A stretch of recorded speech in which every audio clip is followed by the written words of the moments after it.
Oh, righty.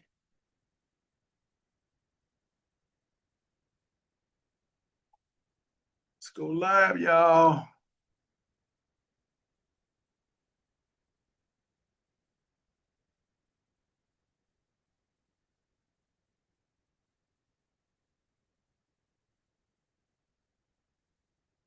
Hello.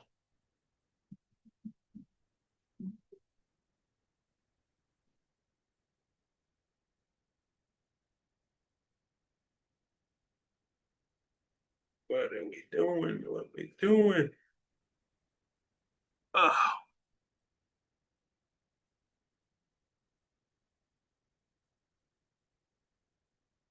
all right, all right, all right.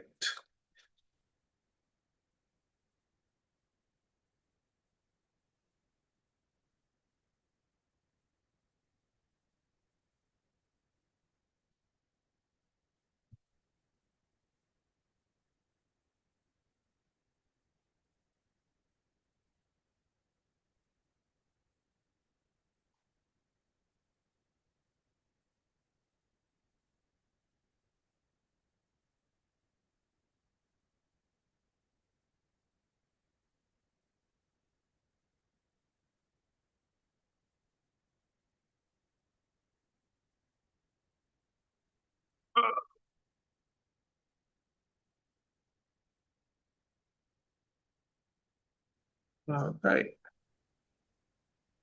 All right. Can everybody hear me? Can anybody hear me?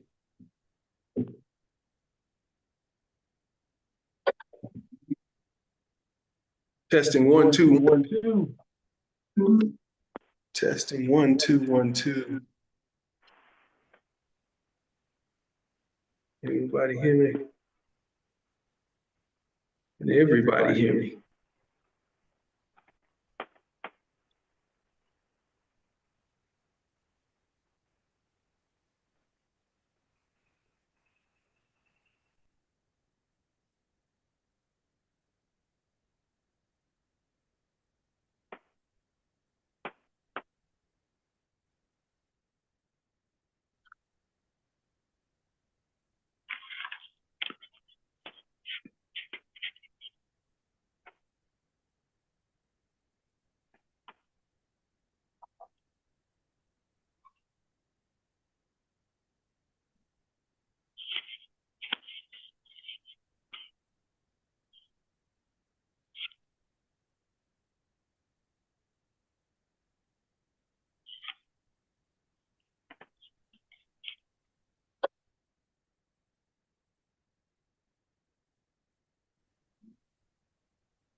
Okay.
Testing 1 2 1 2.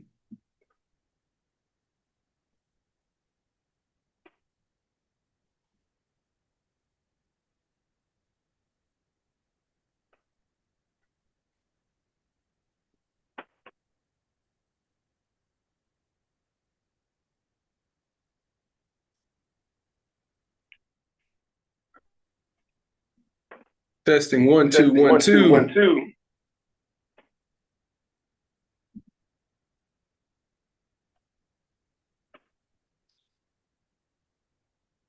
All right, y'all. Let's get it going. And oh man, it's getting close to Thanksgiving. And you all know what that means. some good eating. It's gonna be some good eating coming There's gonna be about. some good eating coming about. Everybody's Everybody's gonna gonna have have a a really really good good time, time, good good meals, meals, and and what else? What what else? else? What else? Holidays, some Holidays, some people people go would out of go out of town. town. Sometimes Sometimes people people have family coming over. have family coming But over. nevertheless, always the best. We're gonna have a good time. And to help with the good time, we will be giving out turkeys next Saturday. And that will be And at that will be approximately at 11 o'clock. approximately 11 So o'clock. Hello, hello. people want to show up and get want to one show of up the and get 100 one of turkeys the that we'll be giving out, 100 turkeys that will be given please out, do so.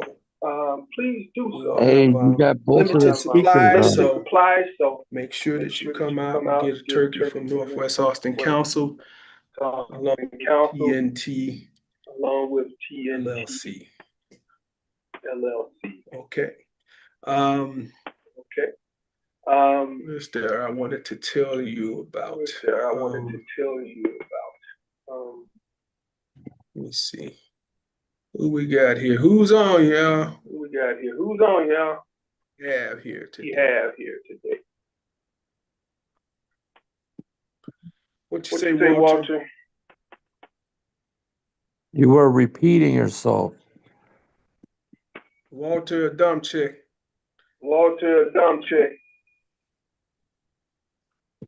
I can't hear you. Go ahead, Too say much something. backfeed. Okay, you say what? Oh. Too much backfeed. Okay, how about now? Still. Turn it down. Whatever. Okay, hold on.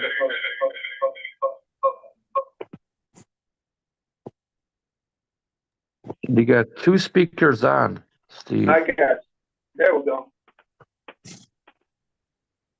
We should be good now. Oh, wow. Right. I get radio check, radio check. Yeah, right. Radio check. Check 1, 2, check 1, 2. So what do you say, Walter? Nothing much. Watching How's the it game. Well, Yeah, how'd it go? I'm on the ballots. I got the first thing Thursday. I got to speak somewhere on Broadway, up there by Lawrence, by the Green Mill. Or the, Okay. there's probably gonna be a lot of people there, but you know, it is what it is. I'm gonna have fun with this election. What is this for? It's a forum just to be out there talking to a group of people. So I'm gonna just have fun with this. Is it gonna be like an endorsement session? No, it's not an endorsement. Just in front of a group of people. Like, cause this other guy's running for office, then he's having like a fundraiser. Then he like invited me there. So I'm like, it's a Chinese restaurant. I might as well, say my little piece there and talk. Maybe other people will be there, and I just pass out cards over there. You have literature? Yeah, I got like little palm cards with my information. They could look me up and all that.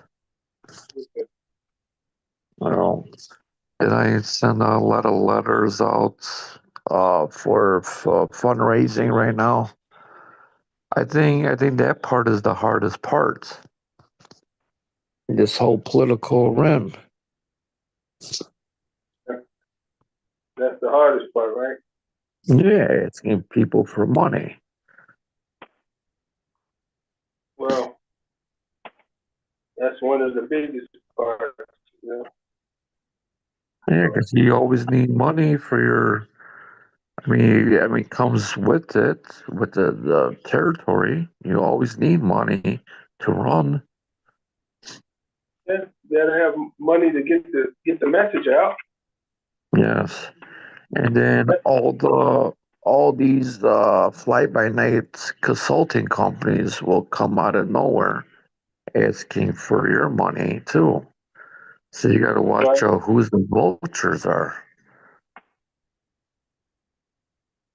Yeah, that's for sure. There's a lot of them. He says a lot of them, huh? There is. For example. I mean, there's two other guys. One guy was working for Willie Wilson's campaign.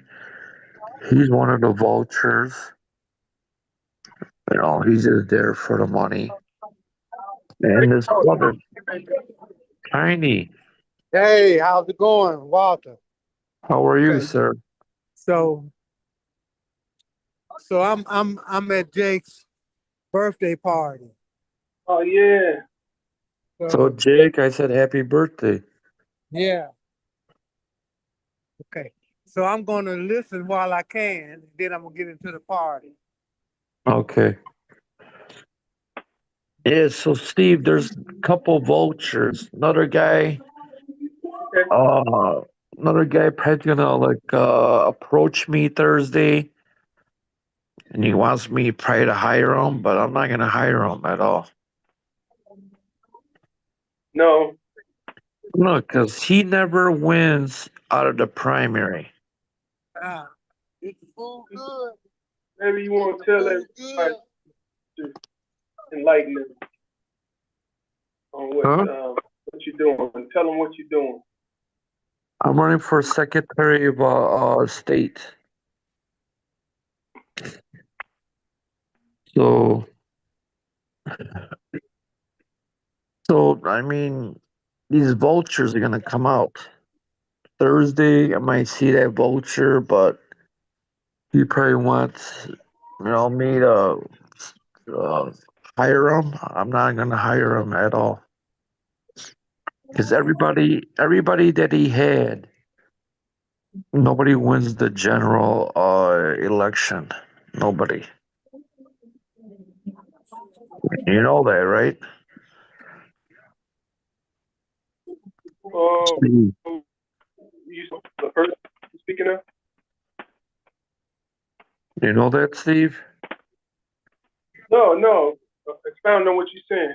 I mean, I mean, he just wants the buck. He doesn't care if you win or lose. He'll promise you the world, but I mean, nobody, you're not gonna, listen. These guys are goofy like that. right. You know, would they help you fundraise? No. So what's the point even having these guys? What's the point?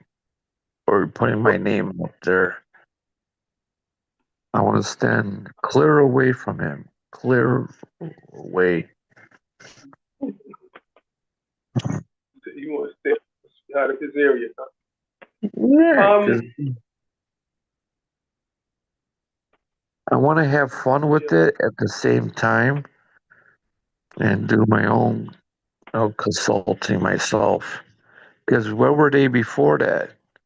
They weren't there helping me getting petitions. Do you know that, right. Steve? We, we know how that works. We Yeah, know how but it works.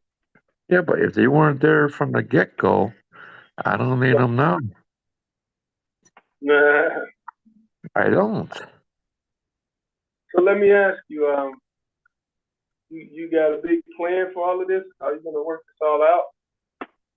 Yes, Okay. I'm gonna fundraise myself. Like sending out mailers out to the party, to the donors that always donate. That's my plan. So that's my step. That's the hardest part. once you get the money, then everything else will fall in line. Everything else, because I could have money to send out the message out. And That's people and people always sometimes hold back in the primary. They don't want to give into the general election. But you needed it. You need. It's like pushing a car uphill. You got to have some push or some energy and gas to get it up to the top of the hill. You know. And Yes. then once it's on its way down, you don't need as much gas because the momentum will take it. Take the Yes. vehicle. Yes, that's So true. I would have on the front end, right? I mean, we have the More. numbers. We have enough people to change everything, but they just need to get out of the couch and vote in the midterms. We have all the voters. We have the votes, but they got to get off that couch. You know that, Steve? How many people voted last time? Yeah, but Look there. realistically, how many people voted last In the midterms, 1.7 million people. in the state? No, just on the one side. Democrats 2.2. So that's a lot of people gonna look at my name. You add Well, that up. That's 4 million people looking at your name on that election day. We just 4 gotta million. capture we just gotta capture that momentum, Steve. Like I said, there's gas for the vehicle to get it to the top of the hill. The rest of it, you just need a little bit to go down, but it'll pick up itself, right? Uh, Nah. yeah, we're gonna see what happens. Oh, it's gonna happen. Those So people time are, off. I mean, politics, there's a lot of negativity. I use that negativity as a positive energy. First, they say you couldn't get this, you can't get that, you couldn't get 5,000 signatures. Remember that? Yeah, They somebody said, always well, got you something, know, you know. I mean, somebody always got to put their 2 cents into a race. Oh, yeah, you can't get 10,000 or 5,000. And then we did it. They're going to object. We passed that hump. Now we're in different phase of the race. You know, we got to fundraise before we get to the big dance. You know, I mean, this is not my first rodeo. Yeah, I mean, I got a lot of critics against me. Even my own guys, some of them are critics. Hey, I like that. I like to feed off that energy because they didn't help me at all. So that's good, actually. well, can you hear me?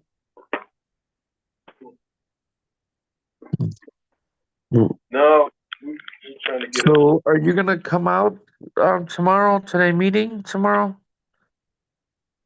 What meeting?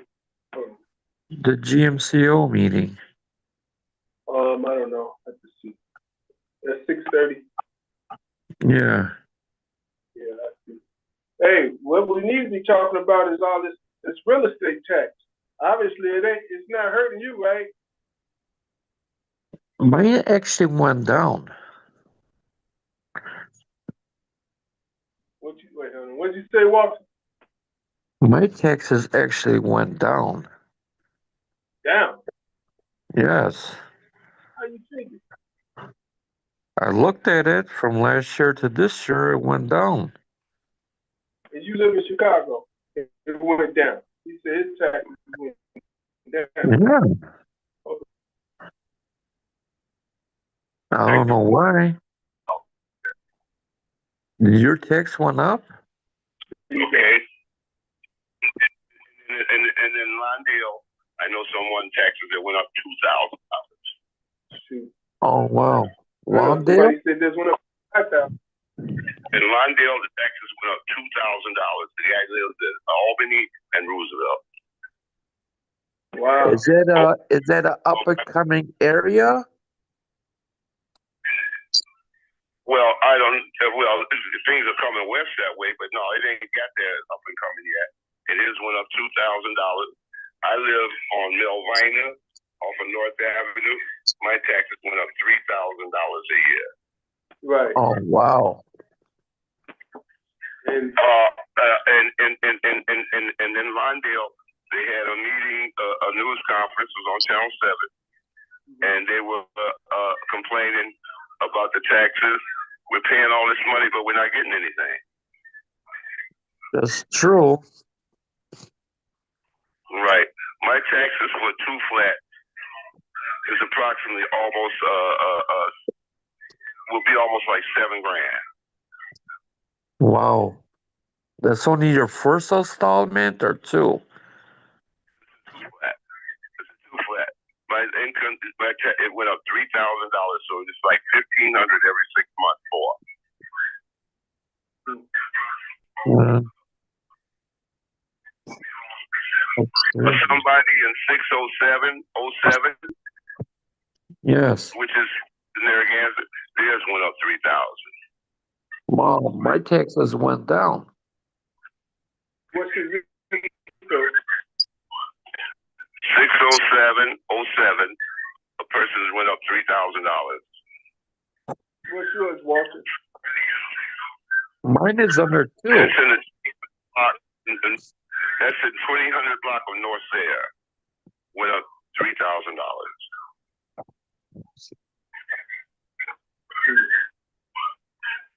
So, I mean, I don't know. We all going to hear more about this because I mean it's just ridiculous. Yeah. You know, Yeah, I know somebody said the taxes went up $5,000. I've heard that also, Steve. And what So would happen when is, when is the tax liens come out? So there's going to be more tax liens this year. well, they the increases are because any okay, which doesn't make sense to me. You know, you got a lot of vacant properties downtown on LaSalle Street, Clark Street. There's no tax revenue coming in, so you got to make up for that. Any vacancies that you have in your zip code that aren't paying taxes for whatever reason, you have to make up for that. One thing I know, when Berrios was assessor, we did not have what we have now under this new guy. Who's the new guy? Something like that. He wasn't endorsed by the Democratic Party. This is his second term. You talking about First Case? So the guy is out then. Yeah, yeah. They don't want him in there no more. The Democrat Party.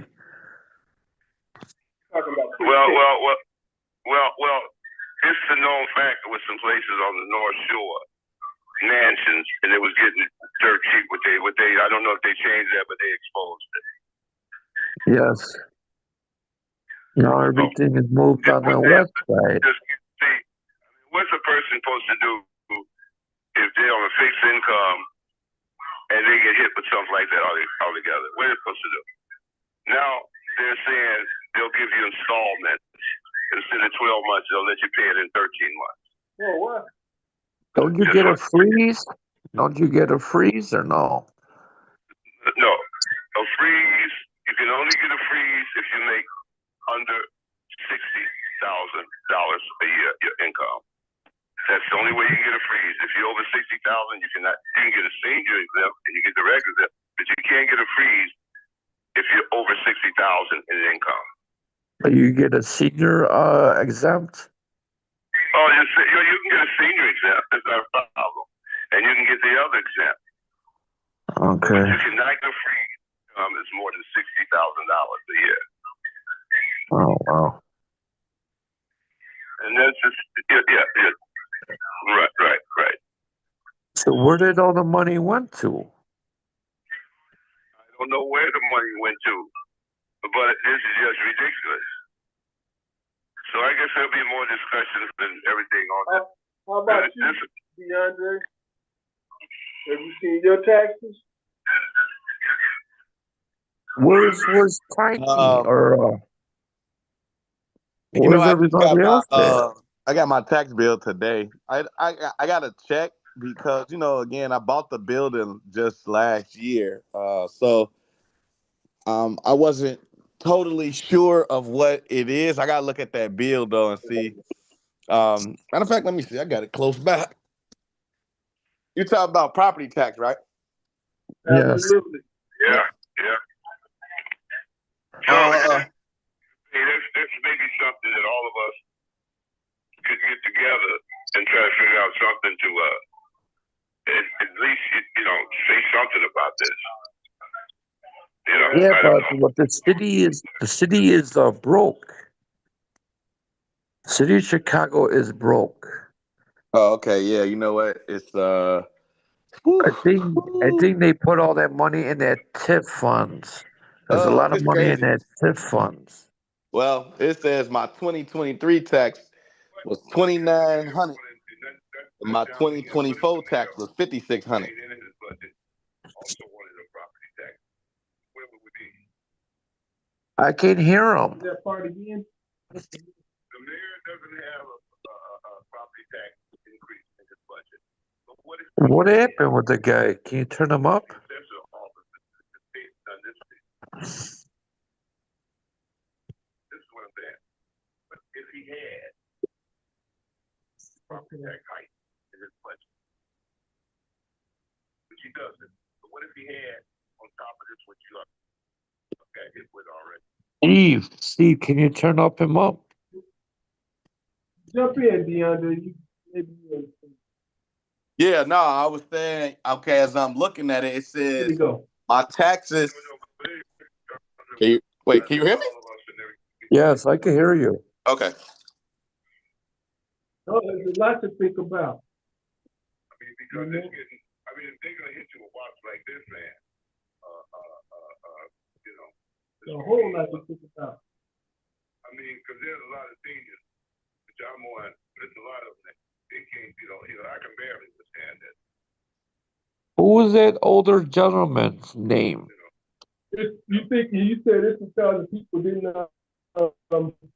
Yes. get the vacancies downtown. Right. You're saying some of the vacancy downtown is those buildings downtown, you're being turned into apartments. You have 3 areas that's going to be turned over, but that's not done yet. I knew about that. Commercial real estate is falling. There's a lot of, they got 3 Steve. Park and LaSalle, but they turned in their office buildings into residential. Okay? Steve. But they're not done yet. And they gotta make up that revenue. Steve. Whatever zip code you live in, your immediate area has no vacancy. But if there are any other vacancies, also revenue, they want the other people to make it up. Yeah. Lots of from big corporations. One thing. But and then another thing they do against you if you don't have business. Steve. To make a long story short, it's a racist thing. Steve. Black and brown people paying more. Nobody else. You tell me nobody else got a hike? I ain't saying nobody else can get a hike. I'm not saying that. I'm saying on the average, you're gonna pay more. Steve. Percentage-wise. Right. You're gonna pay more. And I'm not gonna name no official on the day that you're gonna pay more. You always have. Or in other words, paid for whatever we paid, just never, how do you put it? Never got much for it. Right. We're paying. There's like one gentleman, he put it, I could have changed that line there. So we're paying all this money. What do we get? Yeah. Steve, can I say something? What do we get? Okay, I'm gonna pay $3,000 for a year. What do I get? Steve, can I say something? We get for my $3,000. You know, Hello? you know, the schools, they need money and everything. I mean, I'm not 100% sure, but I don't think they have to get an okay to raise. But that was a question they want. Look where your tax bill. You're paying for the school, you're paying for the park, all kinds of stuff they can for. And it's, you know, they load it up on, they nibble down in that adds up. It's, It adds up. adds up to 2 years taxes in one. And like I said, everybody say, $3 grand ain't no chump change to come with every year. If you feel the mortgage, and you pay something, are they gonna pay it with that mortgage? And it's gonna be And it's gonna be with interest, probably, because they're putting, Yes, sir. they're Yes, fronting yes, it. sir. Hello? And we are, but I think we'll hear more about this in the future. Yeah, you're gonna hear more about it in the future. Yeah, you hear more about this. I don't think this. I mean, a lot of people, the bills start coming out. I got mine on Saturday. By Monday and Tuesday, a lot of people will have their bills. In other words, you can see a lot of people in the hospitals. They're gonna be sick. Well, you know, we ain't gonna go. I mean, well, look at it this way. Let me say this. The people that flooded East in Austin, they can't get any money to help fix their places up, but you're gonna raise up their taxes. Yeah, And not just a little bit, I mean, you're getting big tax. that's Steve, what I should name the show, Turkey and Taxes. Or more taxes than turkey. yep. Cause, right, cause right now we all eating crow. Yeah, right. But anyway, it's all of us. You know, for us to think about, and you know. Well, the other part of it is, you gotta think about this. The buildings are vacant down there because people are working from home. Yeah, you got double feed again. That's the other dynamic. They're working from home, so being that they're working from home.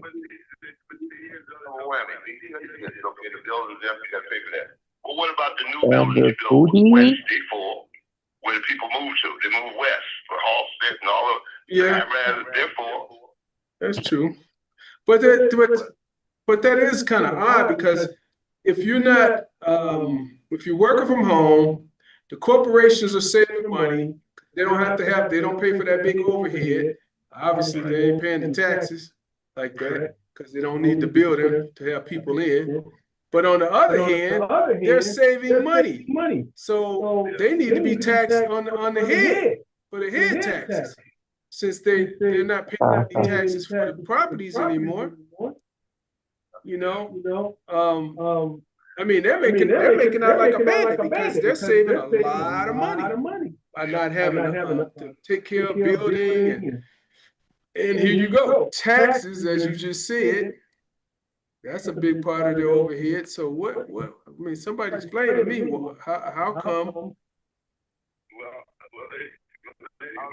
I'll listen, maybe some other people come in with some ideas. Yeah, ideas.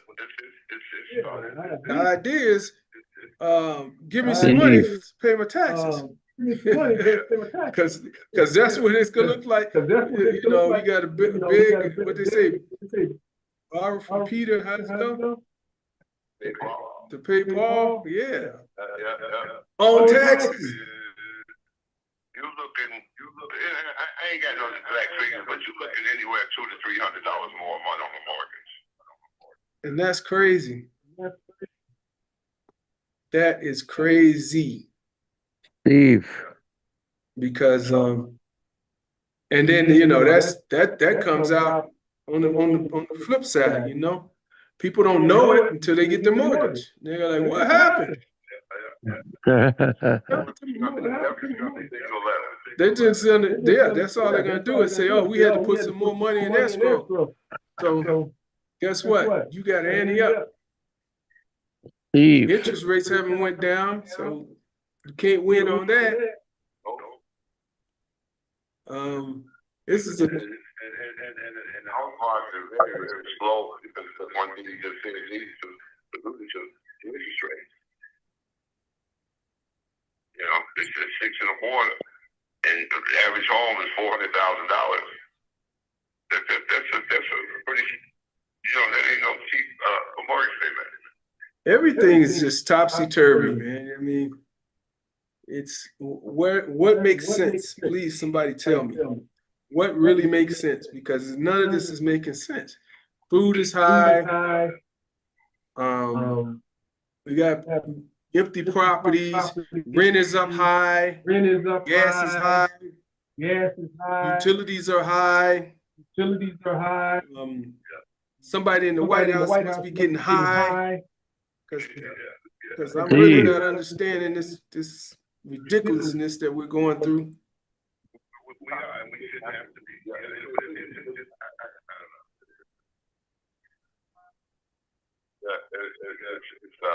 Hello. But like I said, we're gonna hear more from these people start getting those bills, and it should be. I want everybody to have their opinion and let it be known. Walter says commercial properties fell 30%.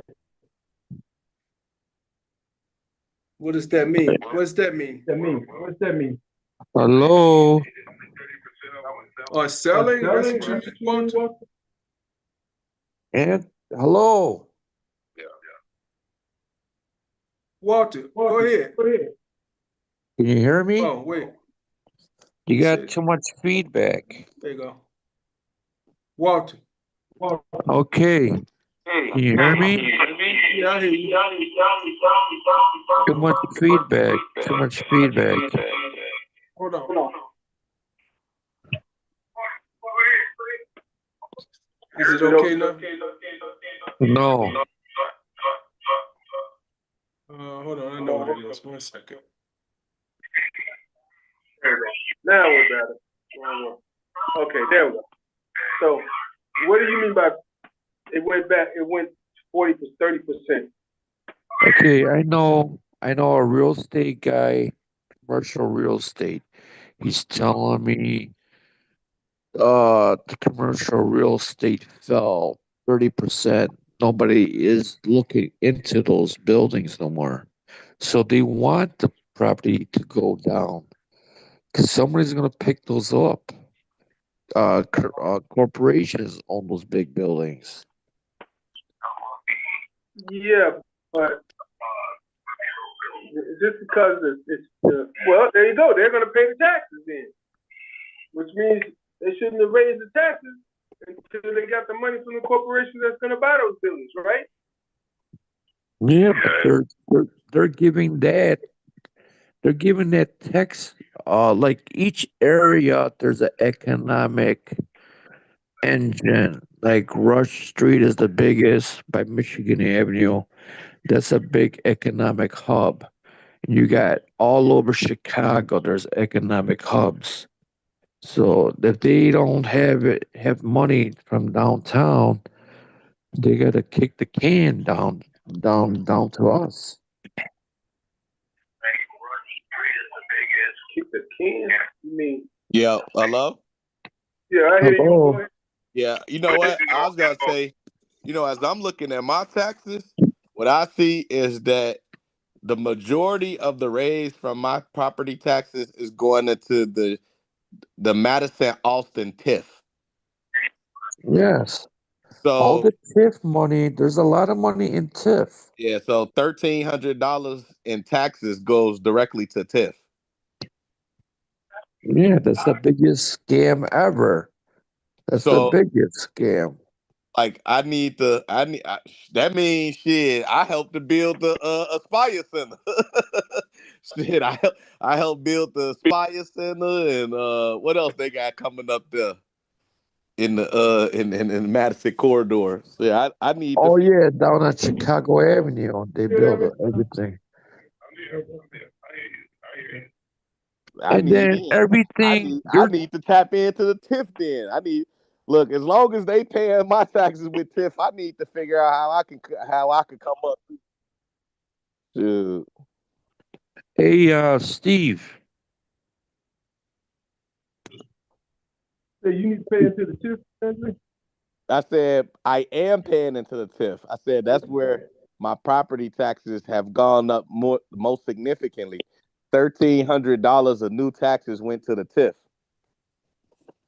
the Madison Austin TIF. Yeah, I hear you.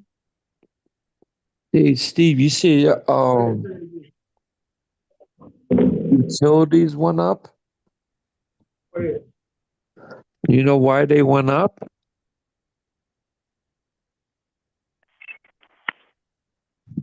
Steve, Yeah, I hear you. Go ahead. you know why electric is going up? Why? There's power brokers. They'll sell energy. That's not illegal. That's legal. There's all these power brokers selling energy. That's the kicker. They charge more. So there's not a set Well, rate no more. I mean, that's one thing, but we're talking about. They just said that people have to reapply for SNAP next year, and a lot of people are going to get kicked off. Oh wow. When it rains, it pours, right? Huh? Then when it rains, it pours. Yes, it is. People ain't get kicked off, but they did make that mandatory. Now you got to work 20 hours a week. If you ain't working 20 hours a week, then they gonna kick you off. No. What are parents with children supposed to do? Shit, work 20 hours a week. From home, huh? I don't know how they gonna make it happen. Well, I guess they're gonna make it happen if they working from home, because they're not going to the buildings downtown. It's causing us to pay all of this 3 times more amount of taxes per year. But a lot of those businesses left during COVID, working from home crap. So one thing happens to another. It just snowballed. Did it really? Yeah, really. It All just got this. hit It says with a. these are the work requirements. Uh it says while SNAP is intended to ensure no one fears going hungry, its rules also reflect the importance of work and responsibility. SNAP has two sets of work requirements: the general work requirements and the able bodied adult without dependents work requirements. The general work requirements are if you are age 16 to 59 and able to work, you will probably need to meet the general work requirements. The general work requirements include registering for work, participating in SNAP employment and training, or work fair if assigned by your state SNAP agency, taking a suitable job if offered, and not voluntarily quitting a job or reducing your work hours below 30 hours a week without a good reason. You are excused from general work requirements if you are any one of these things: already working at least 30 hours a week or earning wages at least equal to federal minimum wage multiplied by 30 hours, meeting work requirements for another program, which is 10th, or unemployment compensation, taking care of a child under 6 or an incapacitated person, unable to work due to physical or mental limitation, participating regularly in an alcohol or drug treatment program, studying in school or a training program at least half time, but college students are subject to other eligibility rules. If you have to meet the general work requirements but you are disqualified from getting SNAP for at least a month, and you must start meeting the requirements to get SNAP again. If you get back on SNAP and then you don't meet the requirements again, you are disqualified for longer than a month, and you could be disqualified forever. Wow. Let me read Well, this part again. It says, if you have to meet the general work requirements, but you don't, you are disqualified from getting SNAP for at least a month, and you must start meeting the requirements to get SNAP again. If you get back on SNAP and then you don't meet the requirements again, you are disqualified for longer than a month, and you could be disqualified forever. in other words, go find a hole and die because you ain't gonna eat. That's crazy. So we don't have enough extra food in America anymore. That's what it sounds like. I always thought food was a necessity, not a political situation, you know. Well, I don't think it's So, I don't think it's looked at like that. I think more or less because I mean I grew up on SNAP, right? I'm sure as most of us did, and our parents worked, and they also got those benefits. So it's almost like, but so I think it did. Okay, two things can be true. One, you could qualify for those benefits and still work, which I'm sure many of our parents did, and they were able to afford us. The other thing is, there are some people, and I have a lot of family members that I know that would rather not go out and work in order to receive the benefits. mhm. And so it's like these are able bodied, sound minded individuals that would rather not go out and earn anything, right? So how what kind of message does that send, when you can work but choose not to because you would rather live like this? I mean, it's your choice, but then is it the government's choice to take care of you? um, The government didn't bring you into this world. You feel me? yeah, but they own your social security number and you. So that's a whole nother thing. But the thing is, you want people to go out and work for where the job. But see, all right, okay. Here's another thing. We say that often. There, I think I would say finding work. Right. All right. Let me give you an example. Right. We say that often, and then when you go out and try to, so I think we always say when we say jobs, we talking about low level, entry level work that anybody can have. Right. And I do believe that that's available. But when we start talking about, let's say, like good paying jobs, air quote, we talking about technical expertise work, and that's also available. But the biggest challenge continues to be that we aren't ready for that type of work. Um, and even now, right? Statistically, there are. I just seen a article where there are 5,000, 100. Um, the average salary for these available positions are $126,000. They What's that? are they are at the Ford plant. I think it's the Ford plant.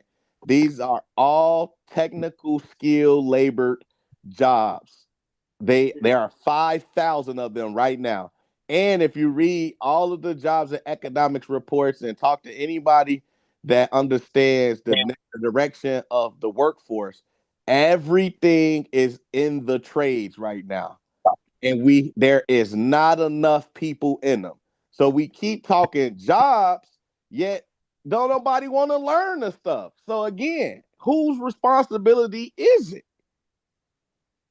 Well, it's So, kind of cart before the horse. You can't say go get a technical job without the education and without eating. You gotta eat. But it's so when you're talking available about, though. yeah, when you're talking about jobs being readily available, like Dr. Roos was explaining, those are the minimum wage or lower paying jobs. Yeah, there are a lot of those jobs out there, but the thing is, those jobs do not cover the cost of living in today's society. Yeah, you can work and make some money, but you won't be able to pay everything you got to pay. You won't be able to buy food and pay your utilities and pay your rent or whatever for living expenses. So yeah, there are jobs readily available, but it really doesn't cover the cost of living in today's society. And There's the only plumbers time make that make you money. can, the only time that you can make money enough to have a cost, to cover the cost of living is when you have degrees or certificates, like you said, these technical jobs where you have a vocation or trade. But just the everyday Joe Blow, no, you can't even live off the money that people are paying. Right. So a lot of times people can have jobs, but they would need some supplementary assistance to even help to get by. Right. I mean, even then though, right? Like going back to this like workforce development, which is readily available. When you on WIC and Snap, they have those workforce jobs that they connect you right to. You can get on those programs if you chose to. Man, again, I can't speak for people. I don't know what would keep a person from going out and seeking, whether it's a certificate, is education, which education is expensive. But even then, man, you could go to school for free if you on Wicked Snap, because all of our in school colleges give it to you for free. So you could go Mhm. get a 2-year degree if you chose to. So and a lot of those now are in trades. So it's again like I'm just saying we can't keep making excuses all the So, time for what's available. well, this is the problem. You're absolutely right. A lot of the jobs that's paying very well or that will pay a good living wage are based around the trades. The problem with that is they haven't been really getting enough people to come into the trades. Now, let's ask that question, why are they not getting people into the trades? One, they don't do a good job of advertising and say, hey, we really need you to do this. And then if they did, a lot of these guys that get in the trade and they still got to eat. You can't just go to be an electrician and not have money for food and transportation and to cover your expenses at home. So let's just say they didn't have those anyway. They still need transportation costs. Okay, so somebody supplies them with transportation costs.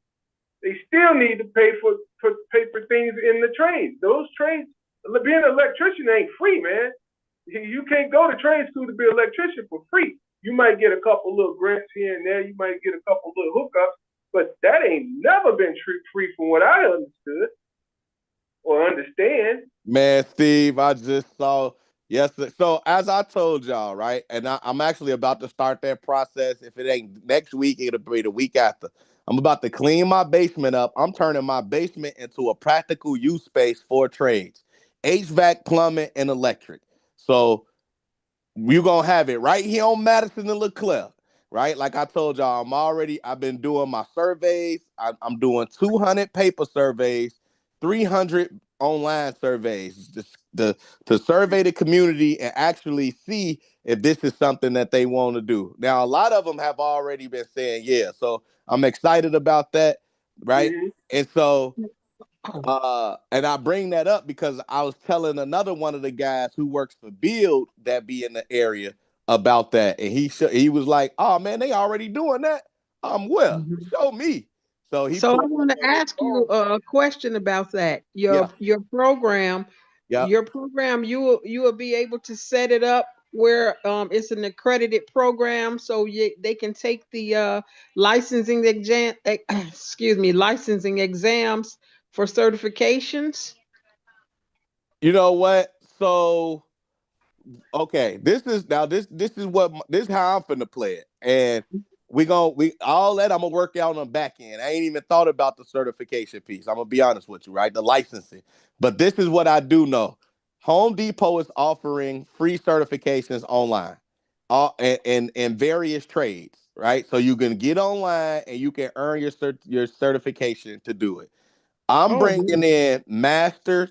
I'm bringing in master technicians in those trades that's gonna teach the folks that's coming here how to do it. I'm also gonna build their soft skills so that they're work ready. Mhm. If it comes down to it, and they absolutely need a license, because that whole certificate process isn't right there, or not right per se, but isn't enough, then I would partner with the organizations that actually do the licensing piece, because Okay. there are plenty of them that do it. So Mhm.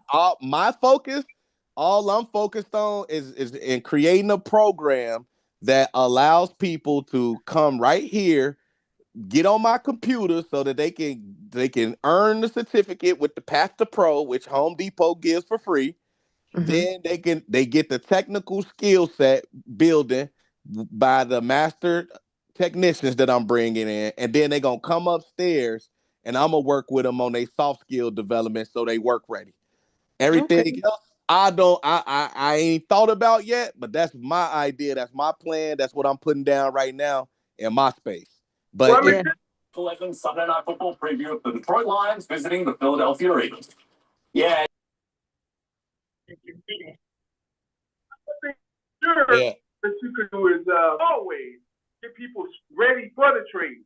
Because once you get them ready for the trades and you're teaching them, once they get into the trade unions, they're ready. They know how right, to read a scale. They know how to calculate, simple math, to do simple math. These things, you're right. Get them ready right. That's so that it. when That's it. and another thing is, once you get them ready, guarantee you they're gonna be working. Because a lot of these electricians, plumbers, HVAC guys, they need helpers, and those They do helpers, exactly. they don't need to have to be a certified this, that, and the other. They just need to Nope. be with the man who do it. Nope. Yep. Hand me, Exactly. Exactly. They don't need the license. They just need to hand me do it. Yep.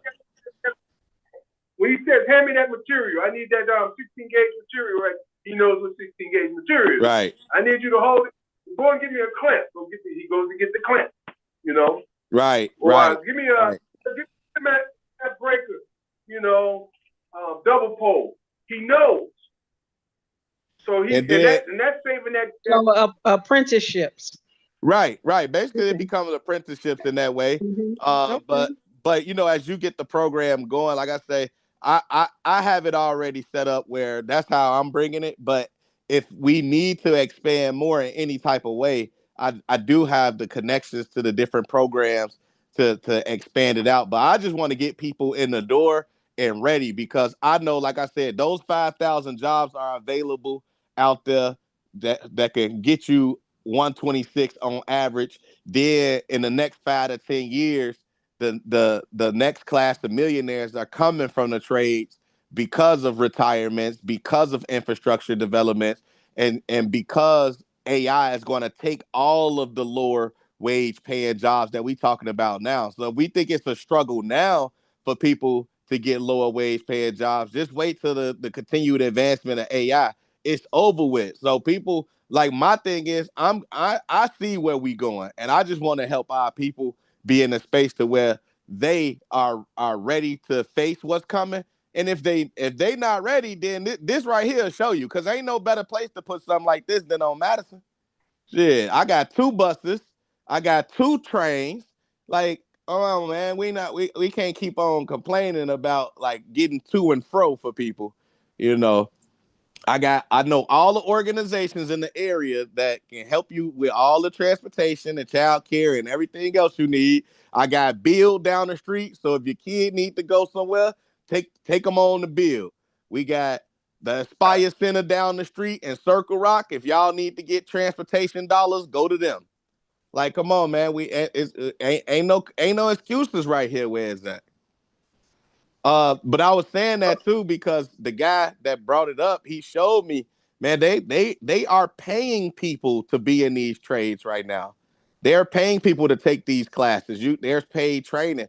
Now, I haven't thought of that model or try to figure out a way I could get that model, but I did see that the city of Chicago has a TIF that is for workforce development. And again, as I was saying earlier, my taxes went astronomically up because of being added to the TIF to the tune of $1,300 extra dollars. So I'll be a lie to you if I told you I'm not going to go try to tap in that workforce allocation money from the TIF that goes through here. So I mean that's the whole goal though. That's how you got to think about it, and that's how you got to put it down if you really want to help the folks. Yeah, you're absolutely right. You gotta start off somewhere, and they gotta get started. I have a question. I'm all for your program, but how are you advertising to get the youth in your program? Do you go to the schools and advocate for them to come into your program, or who are you reaching out to, and how are you reaching out to them? Yeah, we're not there yet, right? So one of the things I'm working on, not putting the cart before the horse, is I got to get my basement together and ready for it. Now that does not take a whole lot though. So I'm about to get my general contractor, him and I, and probably my brothers and whoever else willing to volunteer, are going to go and get that thing set up, right? We're gonna put everything we need to for the basement to turn it into, a classroom space, if you will. And again, it's for practical use. So when I mean practical use, I mean people could go into the basement and they could tinker with all of the little stuff that's hanging down, my plumbing and my electricals, and even my HVAC, which sits outside. Like all of that stuff that people can play with, and figure out how to do it. So it's legit hands-on practical use. So we got to get that together first. The other thing that I was working on concurrently to that is I'm doing surveys, and I've been surveying the community about their want and need of being involved in the trades. And so I'm doing 500 surveys, 200 in paper, 300 online. And I'm doing that because that expresses the need. And then I want to take that to, I'm going to take that to Congressman Davis and LaShawn Ford and Tara Stamps and whomever else. And I live in Jason Irvin's ward. So, and take that to Irvin and let all of them know, look, this is what the people said. They looking for something. Like, now, how can y'all support me get this thing going? Right? Boom. So those are the first steps. Once we get it going, then I'm going to go and do my outreach to the schools and the other programs to see, where folks are interested in coming from to do this.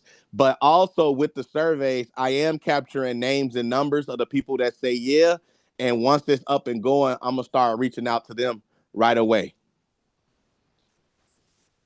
You know what? As far as CPS, I don't know if they would go for it, but I'm gonna tell you, we have a large network of alternative option schools, and I know they would jump on that because those are the kids that really were not able to really make it in regular general ed and CPS schools. And that's like the last alternative, last option for them to try to earn a high school diploma. Yeah. You know what? Now the only thing with some of that, and it's gonna apply to the schools too, when we talk about Mhm. trying to direct the kids. A lot of them can't come down Madison. A lot of them can't come down Leclerc, right? So now Mhm. we got to be careful about gang boundaries and territories that they can and can't Mhm. cross if they was interested in something like this. That's always the pushback when we talk about these programs for these kids You and know, of the youth. your program will be on Madison, and right there on Madison, you got at least boom, boom, boom. You got what's that? You got about 3 option schools right there on Madison. Oh yeah. Oh yeah. I mean, not to mention down not too far away, I got Malcolm X too. So my Yep. goal would be to tap in with the Satellite. yes, tap in and with the the small colleges as well. Hmm. Yep. Well, You know, it's good another to somebody was asking what also keeps our young people from wanting to be a part of a program like that to help them to get a trade. Um, a lot of young people are illiterate. A lot Yep. of young people that are in high Mm-hmm. school have second and third grade um, reading levels and Mm-hmm. math scores, so they get frustrated because they don't know. Oh yeah, no, but you yeah, know what? yeah, yep. There's really not really a really big excuse for that now. Because I guarantee you they don't get frustrated when they play at PS2. I guarantee they don't get frustrated when they playing when they're on the phone looking at all the different apps and things on there. So they can learn. They just need to learn the way that they're that at the speed and the way that's adaptable for them. So Do they need what, some? what you Do they just need said, some? what you just said, brother Steve, when you playing those when you gaming, you doing it with your buddies, your friends, or just you. But also the social emotional piece, learning, knowing how to talk and interact with other people. Right, That's a big problem as well. right. And that's why I said I'm focused on, and I already got one of my guys who's willing to do coaching as well. We that's why I with my program I'm focused on that soft skill development piece, right? So if they are, struggling in different ways, then I could find that out and we could tailor a program to help them with that building that capacity up for them. And then Yeah. for in terms of games and stuff, the thing with the games is it's subtitles. You know what I'm saying? So you even if they don't know how to read, they throw the subtitles on and let the game voiceover speak to what's being said. You know what I'm saying? So that way they don't even have to read it themselves. So it's a lot of ways around the game. Like the game thing, and these games aren't, you know, built to where you need an advanced skill level to be able to understand it either. They build them for people that probably, in anywhere from third to seventh grade. You know what I mean? They make it easy enough to understand so that anybody universally can pick it up and go right with it. So in essence, you're saying you got an issue with the gaming and you got an issue with the gangbang, and also the grammar. Let's put the 3 G's in because Oh, yeah. totally we started going that way away from learning longhand. Let's just say when calculators became more and more affordable. And now we don't even talk about affordability with calculators. It literally everywhere you turn on, there's a calculator. But now the younger people are totally advanced in gaming, but they're not advanced in vocabulary They're not advanced in grammar. They're not advanced in English or math. Okay, and Pastor Walton, don't go far. I'm right here. At the end of the day, you know, how do we get them We have food, gradually? want something to take with you when you come. Wean them away from those things, you know. You got to be able to wean them or let them understand that you can't game until you get gainfully employed. You know, let's be real. They don't understand that you can still enjoy yourself doing, and that's really odd to me also. It used to be a time where sports, physical sports, would be the catalyst to keep a young person involved in education, because you could not continue to play baseball, football, wrestle, whatever, track, unless your grades were good enough. So now they're saying, well, I don't need to do that. I can play football on the video game. I can wrestle on the video game. And I can compete all over the world. I don't even get it, man. Something got lost.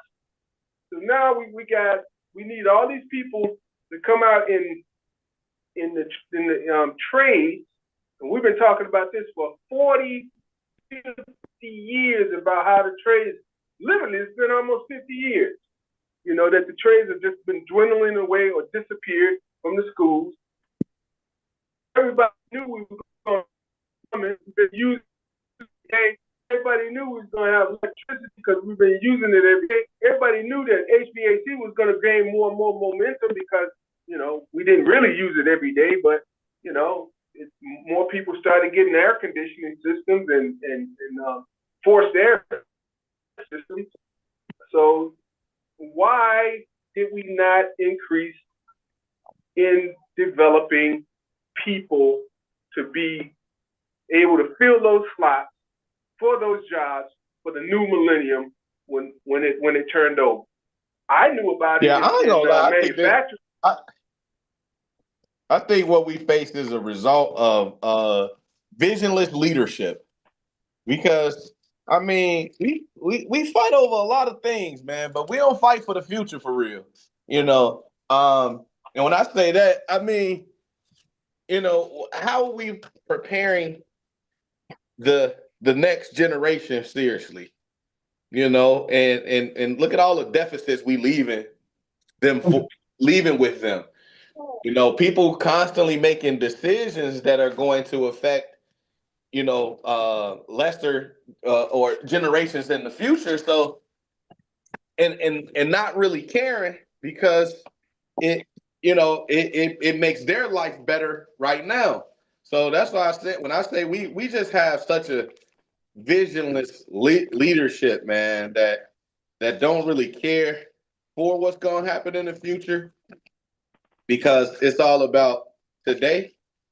And when you like that, like even when we think about people that get rich, you know, nobody that got rich sits and think about just for tomorrow and their riches tomorrow. They think about long-term planning, right? And we might be, I know we get upset about the amount of wealth that people amass, but it's one of those things like, well, those people generally have some form of vision that allows them to be like, okay, you know what, this is how I want to do it, so that my great great grandchildren are still gonna be able to benefit. You know, now unfortunately, a lot of that comes on the backs of other people, right?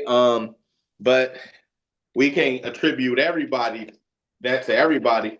There are some people that were just visionaries in the way that they consider what's going to happen next, and we don't have that in leadership, and we haven't had it for a long time.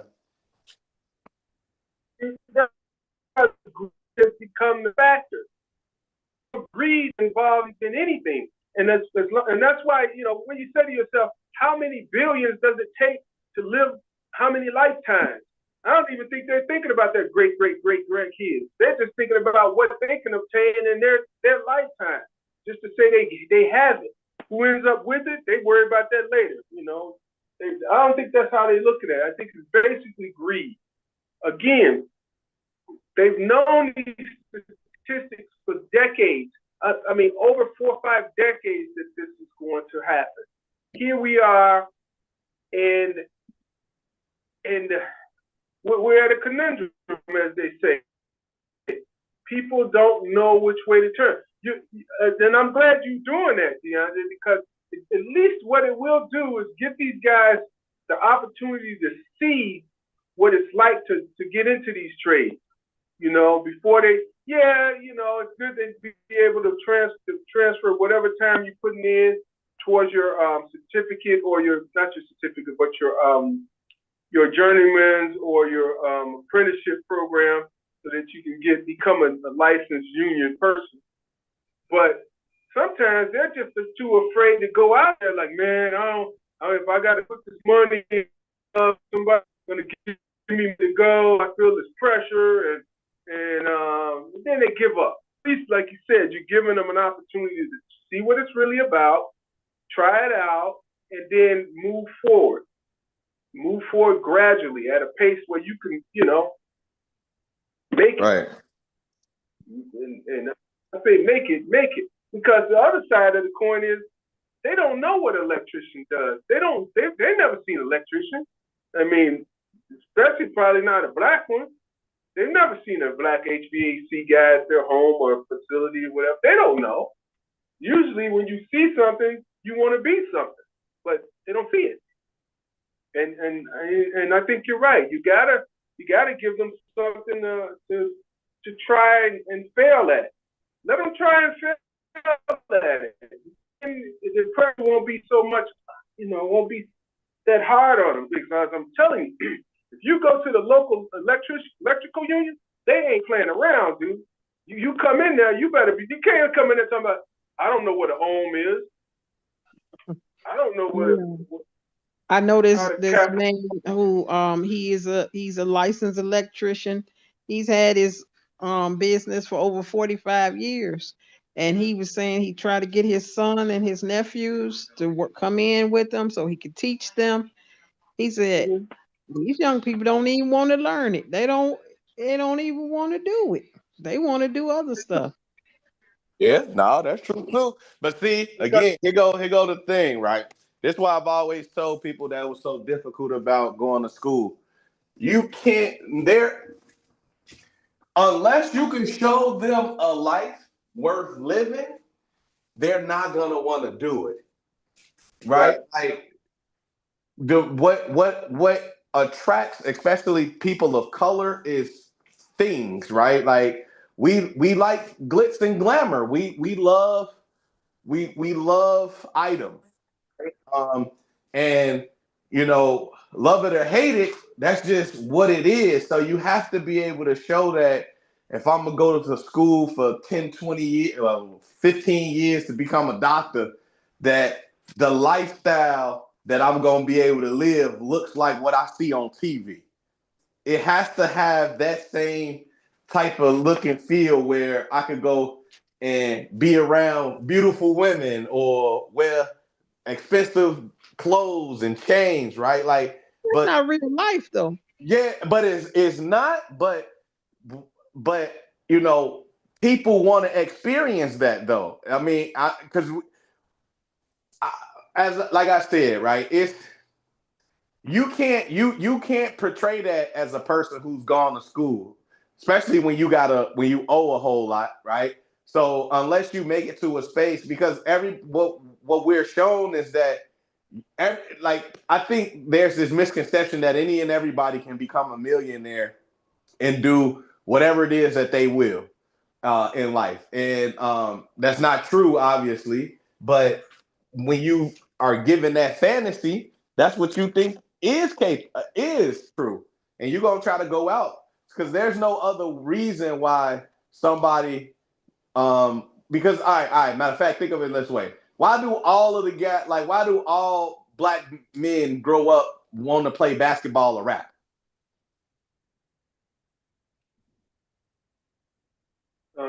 That's what they see glorified on the television. There you go, right? And then not only glorified, look what comes with it though. Money, women, status. Yeah, but that's not always the case because I saw the same thing and I said it's only 5 people on that team, and it's only X amount of teams in the league, and the possibility of me being one of them is, first of all, I got to have the skill set, but I got the what they say, the persuasion for the occasion, but I just didn't see that I could be one of those.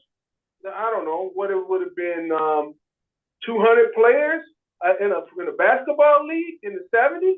I'm like, man, how am I going to ever be that person? I mean, did I want to be? Maybe.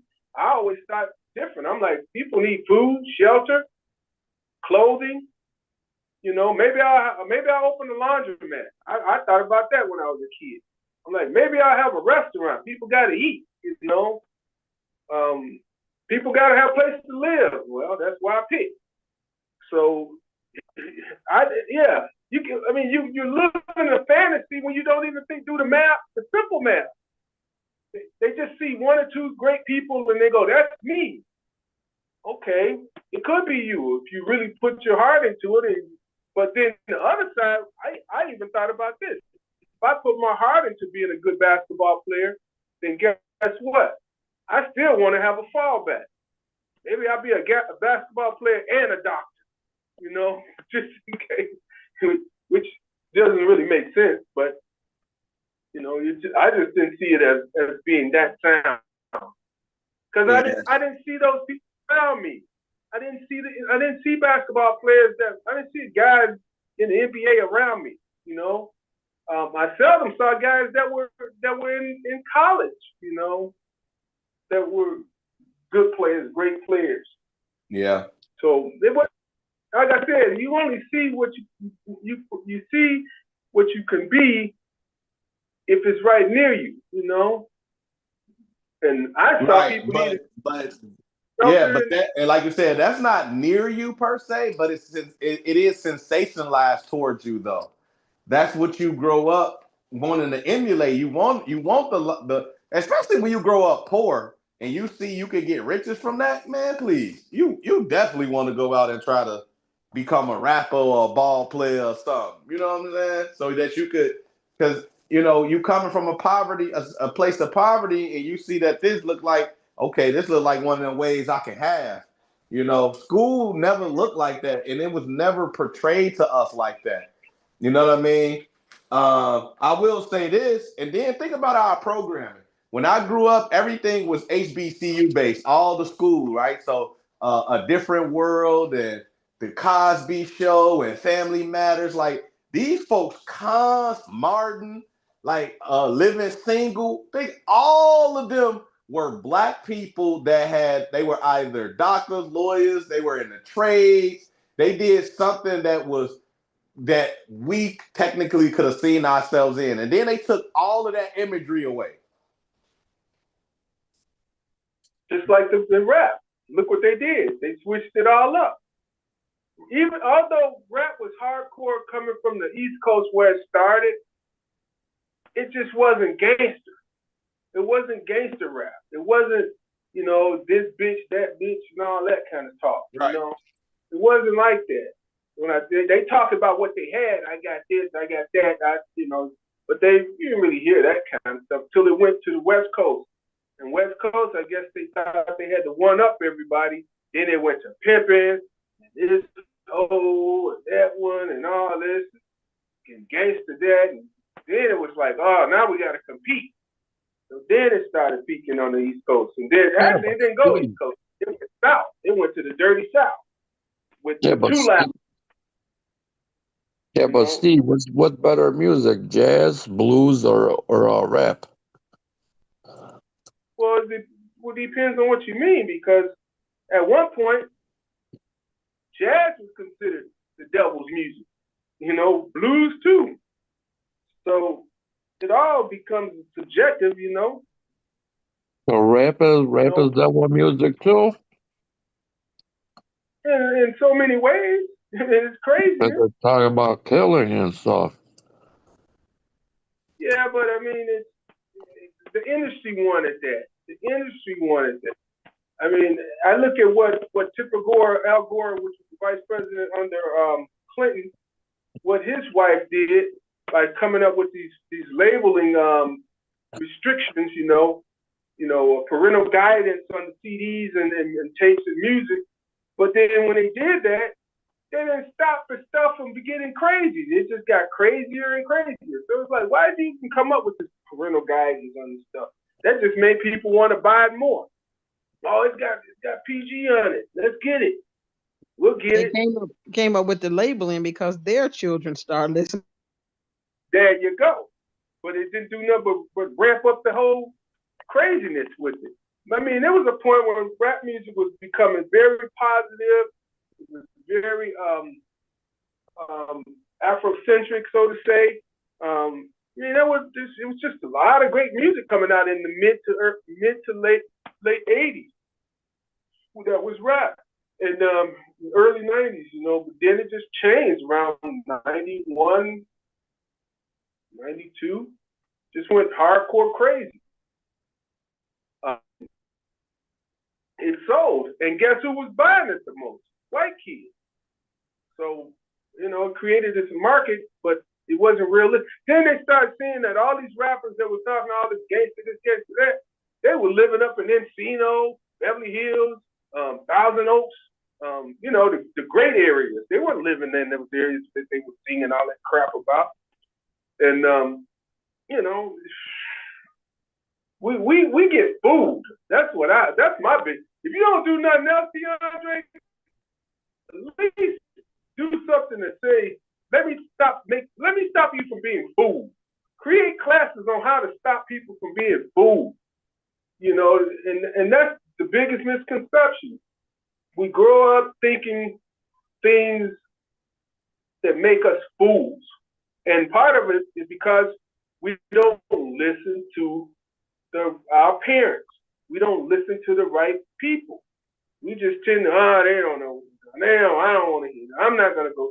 I'm not going to do that. It depends. My parents couldn't teach me nothing.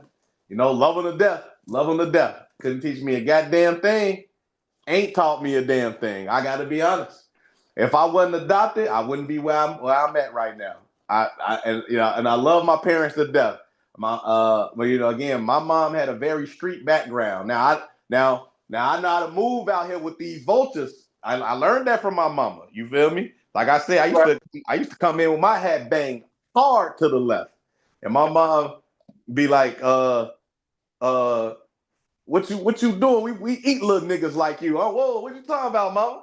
Like I said, my mom was a BD growing up. You know what I mean? So when I came and my whole family folk on the hustle, I fall right in with that. You know what I'm saying? So I learned a lot of that. But that's what I'm saying. I'm saying the chains had to get broken somewhere, but it was your parents. They didn't listen to their parents. That's what I'm saying. No, my mom didn't have her parents. So she couldn't. What I'm saying is my mom couldn't teach anything that she didn't know. So again, I'm not taking anything away from my mom, but the reality is she didn't have it to teach. And so when we say that kids aren't listening to their parents, it depends on what their parents have to be able to give them that they can actually absorb and utilize. And again, I'm not saying that my parents didn't give me anything, but as far as where I'm at in terms of education and, what I've had to learn over life, that's just life's experiences that taught me and folks, Even the worst parents don't tell you, take your goofy ass to school and learn something. Yeah. Now, they don't do their part at home. Now, the parents still have to do part at home and trying to make sure you get it done. And they're teaching you too, because most of your learning comes from the home. Because the teacher,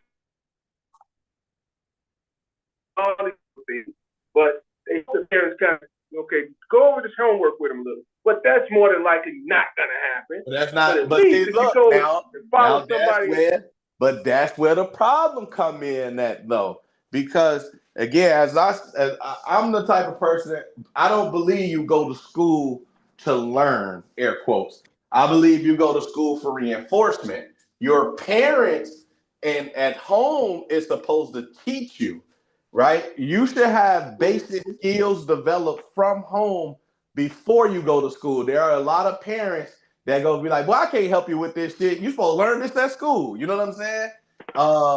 And again, if they don't know, can't be mad at them. But the reality is that kid that goes to school for education and then that comes home and gets nothing, then he or she is really devoid of anything from home. So then when home life isn't conducive to their success and they turn somewhere else for it, like this is why we keep having the failures that we have in our community, because a lot of the parents aren't equipped to do what they're supposed to do in terms of being the first educators. A child should never have to go to school to be educated on introductory subjects. Now, when you start going up and you going for calculus and shit like that, I don't expect your parent to learn that, to know that. You know what I mean? But if you going for simple math, right? And we talking about kids struggle at reading, you should be able to do that at home. Before you jump on them games, you're supposed to get in them books, right? Like that's where my development come from, because that's why I say if I wasn't adopted, because my adoptive family made sure before I went outside, I'm talking about in the summers, I couldn't go outside in the summer if I ain't read a book. I couldn't go outside if I ain't work on my handwriting with my cursive and my algebra. I couldn't go outside before I did that. Now, when I came out west and I started living with my mama, it was get the fuck out of my house and don't come back till the street lights come on. I move around. We grew up learning reading at home with my mom and my grandparents, reading those Dick and Jane books. See spot, run spot, hit the ball, Dick. You were reading before you even got to school. Exactly. Yep. Now again, in today, how many kids actually are having to do that, especially now with technology being so much more prevalent? These kids don't have anything like that in their hand. Now you can learn from the tech. Don't get me wrong. You can learn from it. So hopefully the parents are putting the educational programming. But you know what that does? Now you're removing that connection, right? Because parenting is also about connecting with your kid and showing them how to have that's how you develop, your social relationships. Your first social relationship is gonna be with your parent. They're gonna set the standard for how you interact with other people. And so when I talk about your parents being your first educators, like that's what needs to be happening, and it's not happening because so many rely on the education system, which is also a failing product as well. Yep. But I'm saying again, if all else fails, go to school. Yeah, you should. Absolutely. Listen to the teachers. But this is the problem, DeAndre. We don't have people that look like us in the school systems anymore. When I was in grade school and high school, I had black male teachers. I had black female teachers. I had a lot of black people that was teaching in the schools where I was located. I think I only had one white male teacher, and that was in 5th grade, and that was it. And then I got in high school, I had many, it was probably 50-50 black and white teachers in high school, but they were there. We understood it. We understood the assignment, but you do need it. Like again, there are a lot of African Americans working in CPS. I've even had a principal reach out to me to want to speak to wanting to have a seminar with the teachers in her school about their dialect, how they talk with how they interact and talk with the kids in their classroom. That you can't talk to other people's kids like they're your kids at the house. And she's like, no, Steve. These are so ghetto and so raunchy. You can't talk to people's kids like that, and you're supposed to be an educator. Yeah, we need black school. That's what we need, man. They can go to CPS. We just need a black school. Like every other person have their own school. We just need a black school. That's it. All the black educators, just go there. Go there and teach. Don't worry about these systems. These systems don't work for us. We can't. Hey, Yeah. Nah. Steve, I got something to say about schools. I Go ahead. mean, yeah, what the schools are not teaching kids how to read. They're teaching about their gender. Yeah, on the real, right? Yeah, facts They're though. You teaching ain't about lying. gender queer and all this crazy stuff. They don't even care about teaching kids how to read and write and math. Look at cursive writing is out of public schools right now. It's all about printing. So the public school system is failing all the children. My one of my granddaughters, who is this one is a junior in high school, and she said, Grandma, they don't even teach us cursive They don't writing. teach cursive now. Mm-mm. She said, well, for one, we're using computers for the majority Mm-hmm. of our work now anyway, so we don't Mm-hmm. need to know how to do that. Nope. Sure don't. This is to be. We should protest about that, not protest about. This education should be number one topic. Trying to Yeah, figure I out agree. how do you know about what they're teaching gender in schools? Are you like auditing these classes or something? What's going on? No. I was in the Chicago Public Library. They got gender queer books, some weird stuff like that. Why are you teaching people all this weird stuff? Teach people the correct. Yeah, but you know what? I was thinking about you the other day, and DeAndre, when you guys brought that up about how certain things that taxpayer dollars go towards, and I Yeah. started saying, well, they're taxpayer dollars, and everybody pays taxes. So why do we care what people do with their sexuality? As long as it's not affecting us directly, why do we care? I don't care what you do with your sexuality. I don't care if you. But, I no, think but they, they're I young, think they young made that. kids. I think they made it a priority because they found that a lot of kids that are having identity crisis regarding their gender Yeah, for sure. identity. They're getting teased and bullied. You get a lot of kids that are committing suicide or Yep. are depressed. Yep. So that's why they started teaching it. I mean, Steve, can I be like a furry? Yeah, you Can I be can. a furry? Have a Listen. cat litter box? Listen, man. I'm a 48-year-old white man named Walter. You know what I'm saying? I'm transracial. I'm a 48-year-old white man named Walter. Yeah. And I'm Republican. I'm just saying people are different. And I don't see why, unless they're infringing upon your space, your place, your money, your body, then it affects you. I mean, we go through life with. The reality is, no, nobody cares about an adult. He's just speaking specifically about children.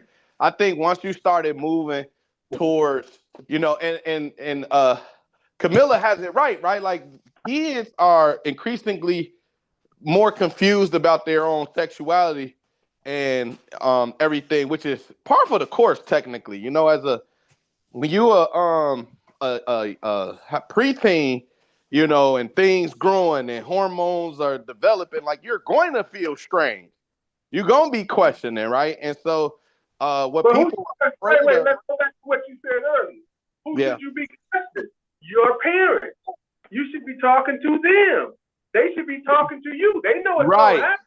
Right, agreed. But now, a lot of parents are closed-minded about that. No, that's a fact. That's fact too. And also, what's happening is that the government has put it in place where a child can bypass their parents, right? So a child, if they feel as if their 13-year-old child, male, who feel like he's a girl, you could go 13 and get hormone blocker without consent of your parents. That's wrong. You sure can. So I'm just saying, like, now when we talking about that I don't agree with that. I don't agree with that. I don't agree with the law put in place so that a Hey, child can go Steve. make a permanent decision by themselves without their parents. Because That's by the time they turn 17, 18, they might have been and changed their mind again. That's all I'm saying, because I'm in this awkward age of life where I'm questioning everything, including my own sexuality. And I made this decision, and you consented for it. The government did, and allowed me to go and make this decision. Now, I'm not saying that again. I don't agree with that, but I will never stop a person or interfere with anybody wanting to make that decision for themselves as a able-bodied, sound-minded adult. But when you a kid and you could do that, nah, come on. We got Steve. to draw the line Well, somewhere. Hey, Steve. well, go Steve. ahead, Walter. Remember when you're a kid and then you got to give your parents like a form parent consent to go To go on on the field trips. field trips. And Facts. this Right. is 10 times worse. Yeah, it is. So So why where's the parent consent? you telling you They should telling me not even teach that crap in there's schools. Legally 12 and up. You can make decisions and sign. So you could be 18 years old to go to war or Can you vote. hear me? Yes. Yeah, go ahead, Steve. Can you hear me, guys? Oh, Yeah, what you were saying? Yeah. That's what I'm trying to understand. Wait, what are you trying to understand? We didn't hear that part. Can you hear me? Yeah, no, what are you trying to understand? I'm trying to understand. Do they like administer these hormonal transformation drugs to these young kids when they walk into school without the parents knowing? No, No, but it's not the if a schools that child do it. goes to school and say that they feel like they are a girl, for example, the parent does not have to get notified, right? So the school itself could actually start to connect the child to the type of resources and services so they can find out more about them without the parent ever having to be notified about it. So they can Yeah. facilitate it. What But age is this at? huh? What No, age? they can let the child talk to a school social worker about their feelings and that they're having a struggle identifying. Um, they can talk to a school social worker about it, but the thing is, they cannot share the information, but they do have to notify them that, oh, your child is, like, they'll use like a generalized term and say, we want you to know that your child had spoke to the social worker today, but Mm-hmm. they don't have to share exactly Mm-hmm. everything that was said. Which See, again, sometimes ain't a that's bad wrong. thing because, like Camila said, no, because a lot of these parents are closed-minded and not trying to work with their child and understand where they coming from. You know what I mean? So it's a real fine line. Like again, I get it, but I don't. It's not something I totally agree with in terms of the age, especially when the government. So what age Um, is it? What age is it that this is allowed? I want to say it's 13. Let me look it up real quick. Maybe younger than that. It's 12 and older that they can sign, but to be honest with you, it could be a kindergartner that comes in and uh they feel like they could be born as a male but feel like they're female. It can start that early. Okay. And then if they want to, if the kid want to wear well, Oh, they weird. call if they were born male and then they want to wear the dresses and be referred to by a preferred name. Say if their name is Brandon, for example, and they want to be called Brandy, then that's what you have to call them. So I mean that could start in kindergarten. But like release of You don't have to. information They don't have and to sign let the consent. parents know that this is going on. Well, I would think in kindergarten the parent does know what's going on. Yeah, but once you get up there, now they don't. Yeah, when you get older, no. But so you saying it can happen at any time in their life. It's not going to happen just at a younger age where they notify the parent.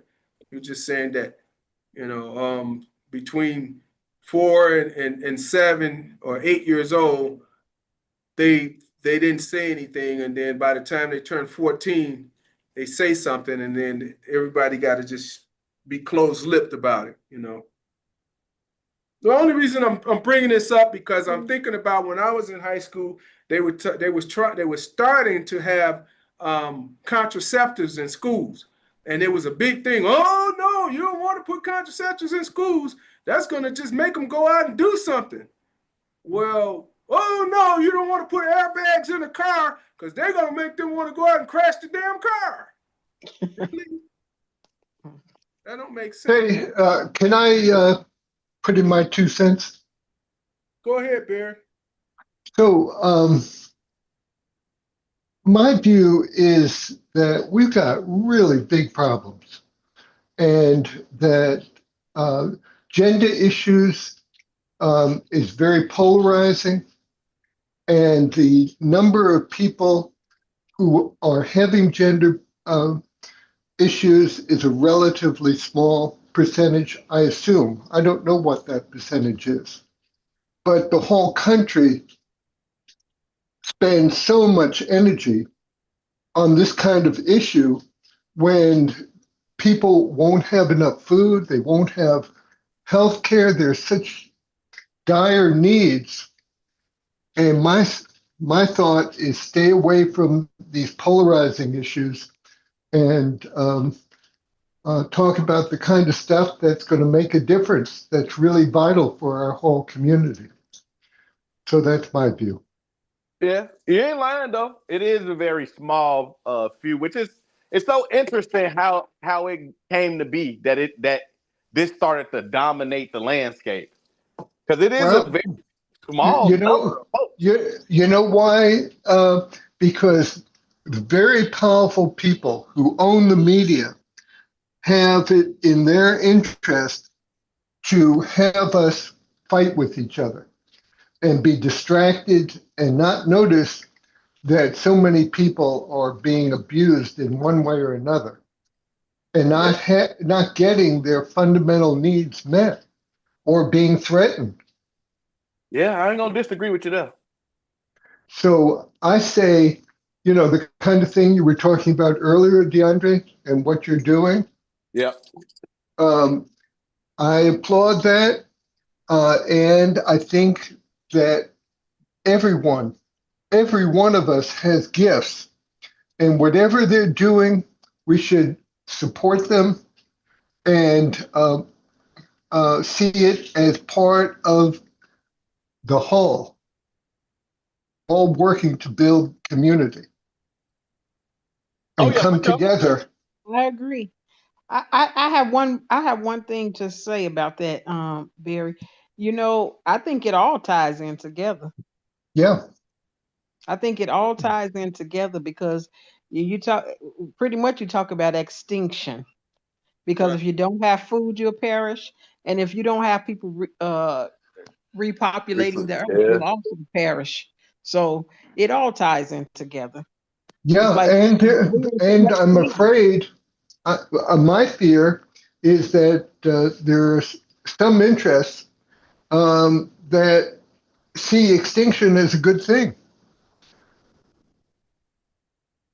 It's less trouble for them, and they've got robots and AI, and what do we need people for? And the other thing is the super wealthy, they don't worry about none of these topics. Hell no. Kids roll out of bed and want to wear a dress that morning at 3 years old. How many dresses you want? Their kids want to grow up and change their mind 30 years, 10 years later. Here's some more money. Let's go do it. And they don't let them use all of this technology. They don't let them get on this internet stuff. This is my thought on the gender issue. My culture, Black people, we've always had gay men and everything like that, and gay women and stuff, but we never made a big issue about it, nor did the government. But when it started hitting the white community and it was in a large amount, they got afraid. And when they got afraid, they start putting all of these restrictions and non-restrictions and passing all these bills. But it's to me, gender issue is not a black thing. As far as I'm concerned, it's not No, our thing. It's I their mean, thing I've that been they're going on forcing on in us. time. I'm like, whatever it is, I don't pay a lot of attention to it, put a lot of effort and emphasis on it because it ain't nothing new. There's Yeah, nothing. no, yeah, you got a point though. It's just like opioids, right? Opioids was a black thing until it became a white thing. Right. Now we It was give a a Chinese thing. now we give a damn about opioids. Right. So let's be clear. Everything is a black thing until it's a white thing. It is. It really is. Even like I hate to tell you this, Barry, and I know you say this a lot. We're talking about people not eating and people not getting food. Man, black people been not eating and not getting food since they landed in America. Man, come on, man. On the real. Yeah, Man, but we're talking. No, wait a minute. We're talking about the difference between slavery, where blacks and Jews much earlier time, but slaves were were valued economic engines. That's how work got done. What Now, about World War II? We were slaves. but the point I'm trying to make is World now, War II, there were slaves. Walter, the point I'm trying to make is that with AI and robots, they don't need the work done in the same way. But we're not there yet, but that's where it's headed. So what you're saying, they're not going to produce any, they're going to reduce the production of food. No, what I'm saying, I think that's happened with rounding up the immigrants who were picking the food. yeah, they 3D printing food now. Whatever it is, and that's all that kind of processed food is really unhealthy. Man. So It's terrible. Steve, It's pretty much eating It's terrible, but it makes us expendable. Steve, You just got to know what to put in your body. And Steve. yes, hold on a minute, Walter. You just have to know what to put in your body. If you put the things that's good for your body in your body, you're going to find out how to get it. You're going to. I'm just saying. I mean, you might not wait on the government for it, but. But where you going to?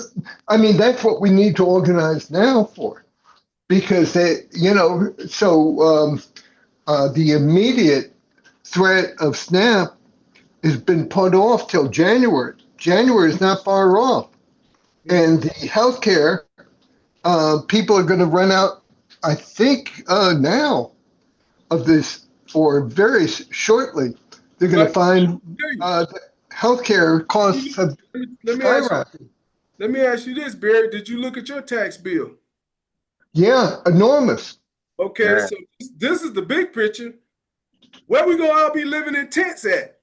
Because that's gonna happen more than your health and this food. It's all part of the same thing. That the inequality is increasing through increased taxes, increased prices, reduced resources. All of it is going to put more.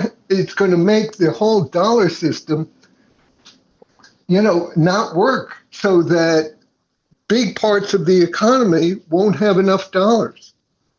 Hey, you're absolutely right. You're absolutely right. But I'm trying to figure out how do we keep up with that? How do we keep up with inflation? I mean, but the problem is that the powerful right now are running things. And that's what the good money is all about. That we have a way of getting what we need and exchanging with each other. And whether it's for food or whatever it's for, we have some other means of getting what we need. Because But we're, ultimately, if we do use the good money and we use the trading and through time exchange, somebody's gonna go out there and use Amazon, a Microsoft product, and a doggone electric vehicle. I'm trying to figure out how we're gonna stop all that. no, we don't. But as people turn more and more to using time currency and good money because they don't have the dollars, then the market, Amazon won't have as many customers because people won't be able to afford it. Right. But then you think the guy that says, "Look, I got $5,000 in my pocket, but I need $5,000 worth of work done in my house. I'm gonna wait on Walter that knows how to do some HVAC. I'm gonna wait on DeAndre that knows how to do some painting, and see when they free up their time to come do what I need them to do." That's up to John. If John wants to spend 5,000, hey, spend it. But for a lot of people, they would rather wait for Walter. Well, some people don't have any other choice but to wait for Yeah, that's what I'm saying. But as Walter gets better, and we have a relationship with Walter, There's then a buddy system. yeah, Clearly as day. If I know if this guy could do it for me, we trade services. yeah. But the good money goes beyond a barter to the whole community. It is barter. Well, you can see it that way, but I hear that's your view. But what No, I it's see, not my view. 3,000 years of views as part I of hear you. history. Hold on, Okay. let me hear this, Walter. Let me hear it. I gotta hear this. And then one thing, you said slavery from way back when. There is slavery during World War II. Forced labor camps. Yeah, there's slavery all over. Yeah, And there's slavery to this day. I think you both That's misunderstood right. what I was saying, because I didn't invoke the word slavery about anything. I said when black people ended up in this land they call the United States, because black people were here before slavery, they still learned how to eat. They still got food. They still made a way out of nothing. And since you And got as Europe, same and thing. nothing leaves nothing, you gonna have something. So I mean, it happens that way. It happens that way unless you get slaughtered. Well, that's a whole nother thing, Well, that's my worry. I know it's not yours. Well, I'm gonna say it like this. Slavery was not only in this country; it was all over the world. Yeah, it still exists all over the world. Yeah, especially in black country. No, other countries. But most of the time, there's slavery. But most of the time, the slaves were used for work, to get work done. They didn't enslave people like a zoo. They were forced into Well, the work. in Europe, they did not call them slaves; they called them indentured servants. No, Yeah. they weren't. And World War wait, II, they yes, they were did. And slaves. indentured Labor camp. servants. Wait, indentured service. They gave them a certain amount of years, and to be an indentured server. After that, they gave them their freedom. Not in World That's War what I II. know about indentured servant. No, World War II, you got a gun behind your head, or you got to go and work on forced labor. That There are was all kinds of variations of it. See, If you weren't there. That's right. That's right. I wasn't there. I wasn't anywhere except where I was. But all over the world, there are people who dominate and enslave or control or whatever you want to call it. There are all kinds of versions of slavery. But the main thing is, can you thrive? Can you exist with whatever is coming? And in most cases, you can, but in some cases, they hang you or they gas you or they beat you to death, whatever it is. There are all these variations on the same thing of controlling people. Yeah, the control is the factor that that's being used. But again, I'm just saying, throughout all of this control, Black people have been very resilient. That's all I was saying. Oh, yeah, I agree. Slavery. I'm just I talking. certainly agree. But it can certainly be worse, and it could get, it's like no matter how bad your situation is, it can get worse. Yeah, I don't know. But I guess that part of what many Black people go through in their lives. Yeah, that's true. It could get worse, but we'll make it through. But the thing that's different now is people don't go to church. They don't have enough faith to believe that they can get through. That's the problem. They want out sex genders and all that crazy stuff. You go back to the sex thing, every time. What do you expect? That's the doubles, like at work. The self-mutilation. That's a double. Let me tell you something. People shouldn't hurt themselves, but we can't tell you to stop drinking vodka. I don't drink vodka. All right, tequila. So I don't drink nothing. Okay. All right, you stopped. You figured it out. No, I'm in the God's army now. Okay, so you do something that's not good for you. No, nothing. You don't smoke weed? Never. Nope. Oh man, you need to smoke some weed. That'll take the edge off a little bit for you. Hey, what edge? What edge? You're not aware of your edge? Well, Barry smokes weed probably. Probably. Yeah. But, okay, so whatever you indulge in. That's number a little lettuce, little cabbage to Barry. He's real healthy. That's a healthy man right there. Yeah, that's what's called Peacebrook. Smoke some ganja. That's why they call it Peacebrook, huh? Yeah, we're gonna go peace and peace. Yeah, smoke the peace pipe at Peacebrook. No, my point is, people indulge in the things they indulge in. Let's just say that. If it's not harmful to you, where you're going to flat out kill yourself because it's an illegal substance, which cigarettes should be an illegal substance, which alcohol should be an illegal substance, which medication should be a legal substance, people indulge.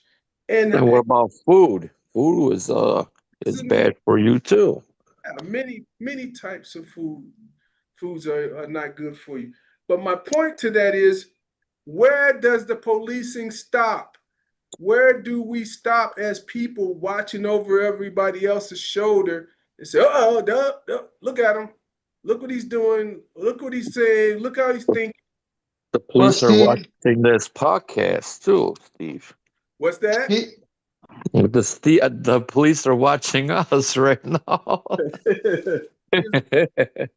You know what? You're not lying about that. Because a lot of people, man, have been watching. I was walking down the street and the lady goes, "Hey, you do a podcast?" I'm like, yeah.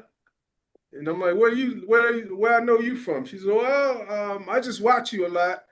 And then I know a lot of other people are watching me because that's why I wanted to ask you, DeAndre. So you didn't file, right? I ended up no. We didn't get. I petitioned, but I didn't get enough good signatures, so I wasn't gonna waste nobody's time. No, I got you. Hey, DeAndre. Yeah. I am on the ballot. Oh, beautiful. Congratulations. Thank you, sir. Yeah, I forgot to tell you guys. Congratulations. He's how many people running now? 3? 2 people. Then I want to bring Peacebrook into the Secretary of State office. So wait, you saying 2 people? No, me and another person is running in the primaries. Right. Okay. But overall, how many people? 3. Yeah, that's For what for what role? For what role, Walter? Secretary of State. Okay. No. So 2 Republicans and 1 Democrat. I'm Yes. assuming Lexi. Yes, sir. Oh, okay. All right. Yeah. Congratulations. That's what's up. Thank Never you. a small feat to make that ballot. What is your name? how many What- signatures did you get? Over 5,000. What is We your had name? 800 pages. Nice. And the lady asked me what my name is. Yes. Walter Adamczyk. Okay. Walter Adamczyk. Okay. Yes, ma'am. Thank you. So Walter was supposed to come out to the veterans event, but he didn't make it. Yeah. Oh, you're a veteran, Walter? No, I'm not. Oh, okay. I almost joined the Navy before September 11th, Okay. but I was about to join them. Then you got scared? No, I didn't get scared. No. No, never scared. Look, if anybody, man, everybody wanted to be an American in 2001. I remember I was in 6th grade. Wait, was it 6th, 7th? No. I was in high school. I was in high school, freshman year, and sitting there and heard about them reports, and I was just like, wait a minute, America got hit? Like I didn't even know what that meant, but I knew even as a freshman, like, nah, not America. This doesn't happen here. Like what? Man, everybody was proud to be an American, boy, for real. Until we get back to the business of dividing and conquering in this country, make everybody think that they're at odds with the next man. Yeah, it only lasted about 2 years. Those sentiments, like they only lasted about 2 years. Then we came back to reality, like, oh yeah, this still America. That's right. Yeah, but we were there about 20 years. Yeah, but he's saying it only took 2 years to realize that people went back to the same old, Oh, okay. Right. Right. It was business as usual in about 2 years. But hey, y'all, let's get into that time. Tiny was over with Reverend Jakes. He had his birthday and his anniversary today somewhere. Unfortunately, got there, but I'll see him on the rebound somewhere. Wish him a happy anniversary for his church and for his ministry and for his birthday. And I want everybody Who is that, Steve? Reverend Paul Jakes. Oh, good Danny Davis advocate and friend and ally and supporter. Been around for decades doing this thing in community. Great guy to know. Also, I just want everybody to know next week we'll be giving out turkeys. I think we're going to do it at 11. We'll do it at 11 o'clock. We're going to probably do a process.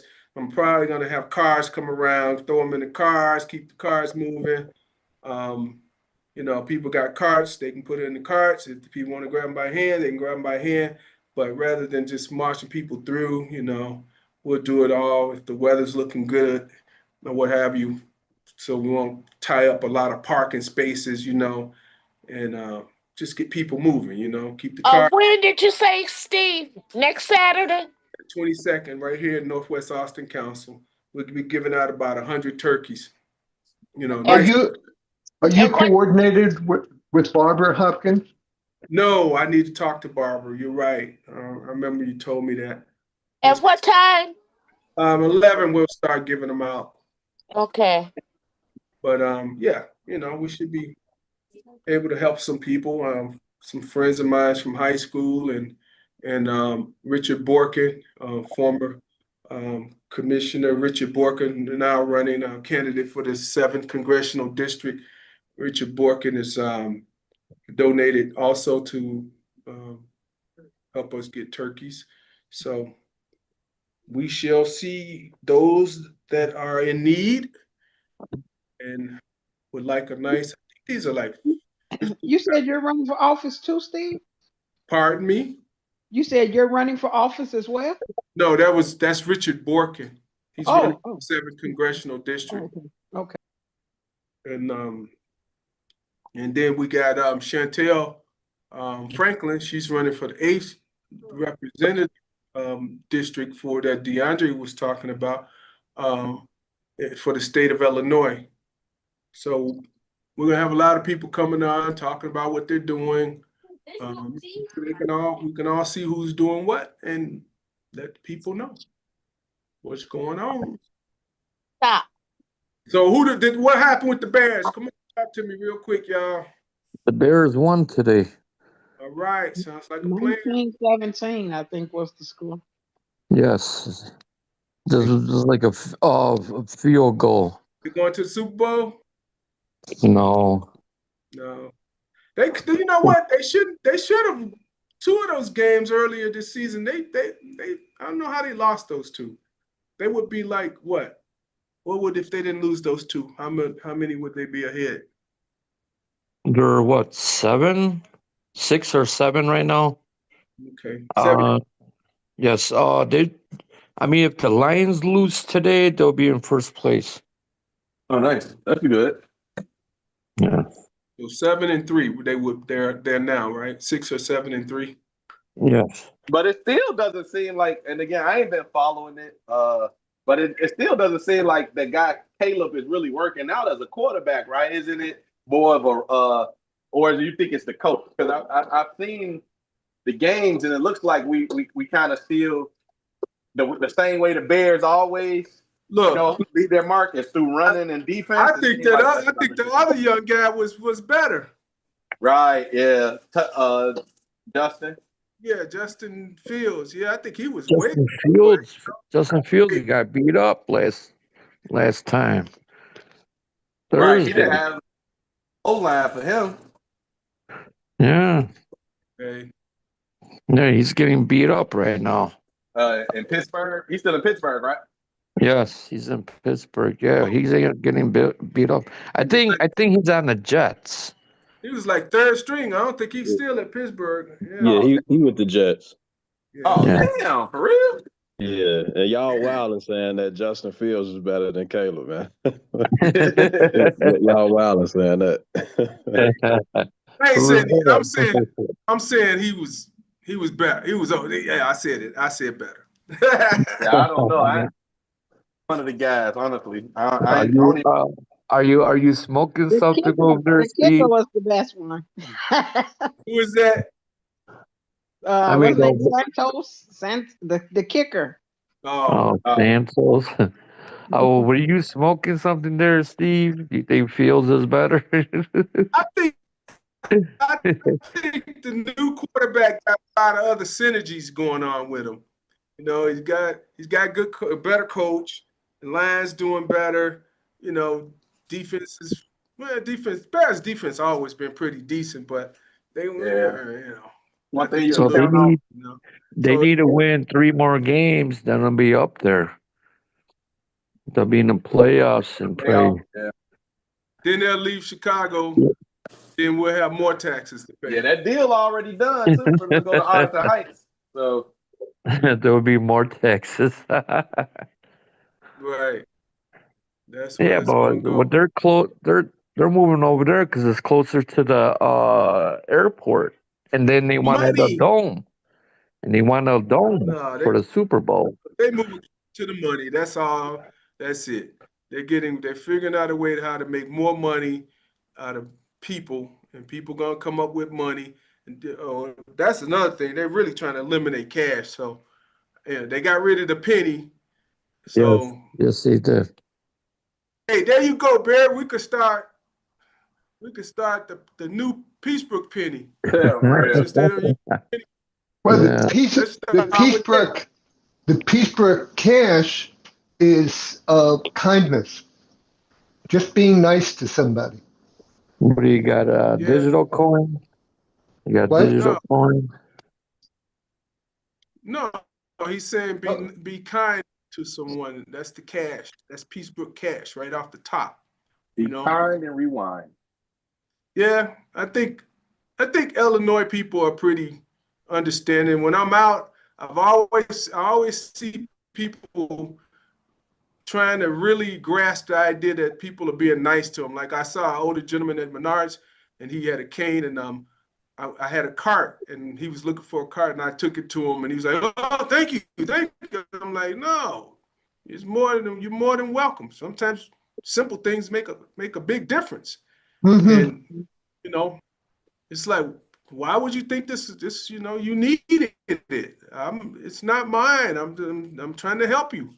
It's not a big deal, but he thought it was a big thing, and I'm like, well, if that's what you see, then I appreciate it. Well, it's something to be celebrated because the bigger culture doesn't recognize the importance of it. So it's great that you did it, and great that he appreciated it. Right, and everybody's looking to try to be nice, I guess. Some people are. Oh, it's so uplifting today with so much despair. Right. You know what? I'm going to start doing on the show. I'm going to start doing pizza reviews. What you think, Walter? I'm going to start going to pizza places and doing pizza. Steak sandwich. What's the best steak sandwich joint in this neighborhood? What's that? Mr. D's is the best. Yeah, Mr. D's. That's down on what? Diversey and Normandy. It's the best steak sandwich joint all up Chicago. Okay. What about Gio's Pizza? I'm gonna have to check them out, man.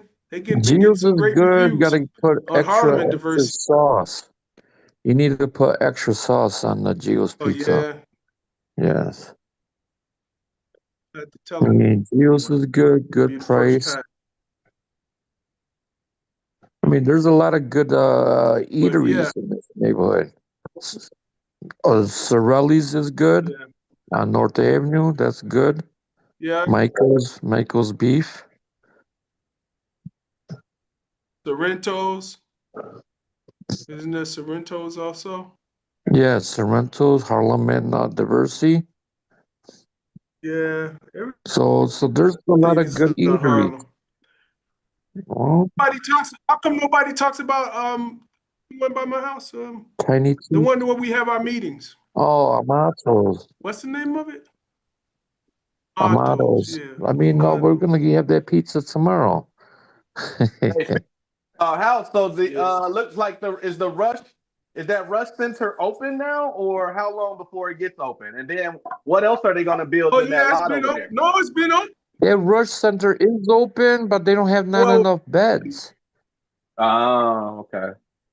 It's like it's and not what even else are they open. gonna put there in that space? I thought they was gonna do some development, some supermarket.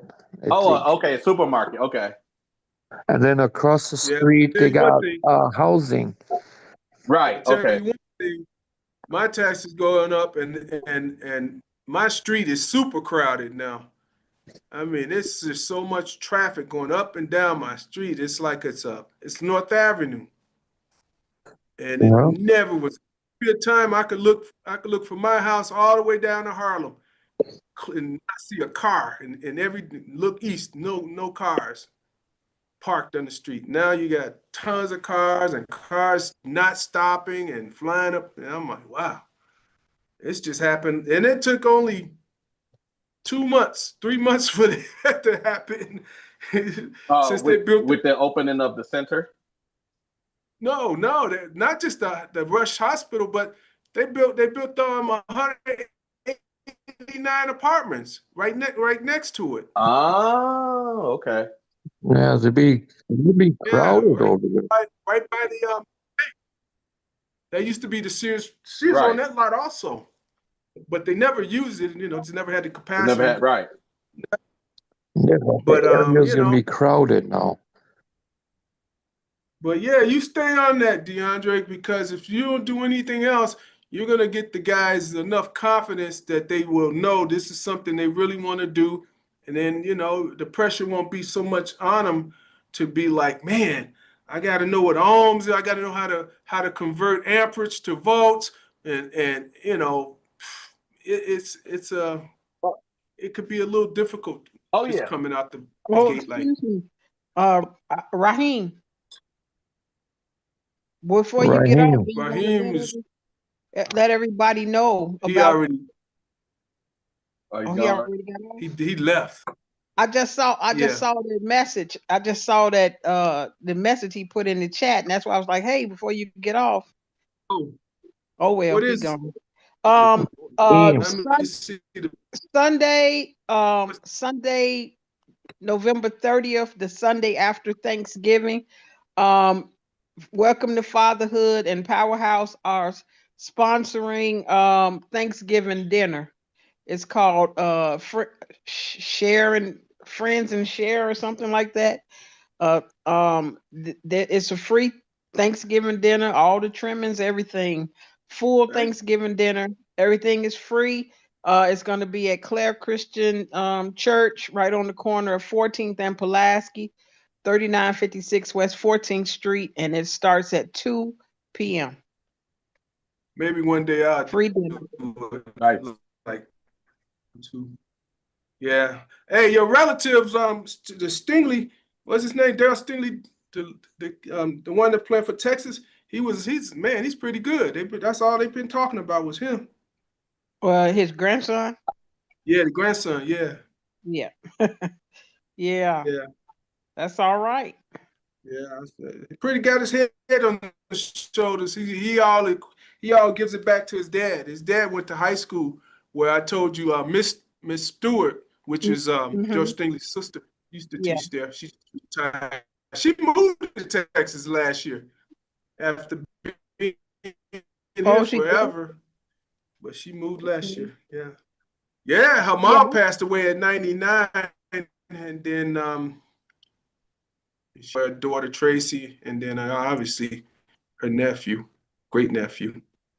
Yeah, that's my family name. Yeah. I don't really know them that well like that. Don't since my father died, don't really keep up with that side of the family like my brothers do. So my brother could tell you more about them than me. Yeah, I know your brother told me. Yeah. But anyway, y'all, we're gonna wrap it up because we're gonna wrap it out. I appreciate everybody coming on. Next week we're gonna get in real deep, but because Thanksgiving will be truly coming, and we definitely gonna talk about these taxes, the SNAP, and all this other stuff deeper. But and Barry, we're gonna try to see what time exchange next week and how we're gonna make all this come together, because Barry is right. We've never seen a time like this, but it's up to all of us to figure out how we can do our part to support and help others and ourselves the right way, and keep it right and tight, you know, as they say. Everything that's happening is I'm forcing feeling- us to get back to helping one another like we should have been doing in the first place. Oh, yeah. Yeah. And I think it will happen. I do really think it's going to happen. I see a lot of things that's going a certain way, and I do believe that's what I was trying to get at. I wasn't talking about slavery. I was just saying, you know, Black people are very resilient and have been since they've been here, which we really finding out we were here before people brought us here. But that's another story. And like they say, but when it's a story told between a lion and a hunter, whoever wins the match wins the story. Yeah, that's true. Yeah, but they say it ain't no fun when the rap. That's all. We got the gun. We don't know what the people. We don't know what happened before we got here. All right, y'all, go ahead. Anybody? Yeah, we're gonna find it all out. Anybody? Anything in conclusion? Anything else? No, Brother DeAndre, that's excellent, Dr. Rudis. I'm very proud of you. Appreciate that. Yeah, we got that in progress. You know. Yeah. really want to turn my whole I'm turning my building into business, you know. Yeah. I'm happy I was able to find a location, even though I was very concerned and still am, because again, I have seen 5 dead bodies over here since I moved here in December. So I'm still very worried about the area, but what it does allow is for a lot of opportunity for me to add what I feel like has been missing for a long time. So there you go. Yeah, yeah. So we just what you say about resilience? You got the resilience. You're gonna change it, and you're gonna make it better. And if it takes one student at a time, that's all it takes. Like I said, I had to have different vision, and you know what? I had a big brother that was an athlete, so I could have easily been like, no, man, I'm gonna be like him, you know. But that wasn't my direction, I guess. When I think back, We're getting prepared for the changing of the guard, you know, because I see a lot of the young people, like my kids in their 40s, you know, you all coming up are starting to really make a difference and starting to do some things to help in the communities, and that's a wonderful thing. Look at Walter. Walter got he third person running for Secretary of State. Yes. Yeah. I'm gonna have to get Alexis on here. I'm gonna call him Alexi. I'm gonna call him and see if he come on. No, everybody, I'll have a good night. I enjoyed talking with you. Y'all. DeAndre, go ahead, take us out. Unless you got anything else. Don't forget, next week, the 22nd of Saturday, 11 o'clock in Northwest Austin Council, we'll be giving out turkeys. Get them while they last, because it's a limited amount. All right, y'all. I just want to say, if anybody, like I say, down here on the 23rd, the little cafe that's right across the street from me, I cannot think of the address. It's right on Madison and Lamont, though. They do a feed the community thing every year where they do like almost 250 dinners for Thanksgiving. So he's doing it this upcoming Sunday. So what's that, the 23rd? So he'll be doing it. So if y'all know of anybody that live in the area, you know, let them know the 23rd, they can come this way, Madison and Lamont, right near the gas station. And then they got something going on there. But otherwise, I don't have nothing else to share, man. Appreciate y'all for joining on. And, you know, like I like to say in closing, they didn't want to give us seats at the table, so we created our own, and we have open seats. We're just trying to welcome y'all home. Thank y'all for allowing us to welcome you to Northwest Austin Council. Y'all have a good night. You also. Good night, everybody. All right, Y'all be good night.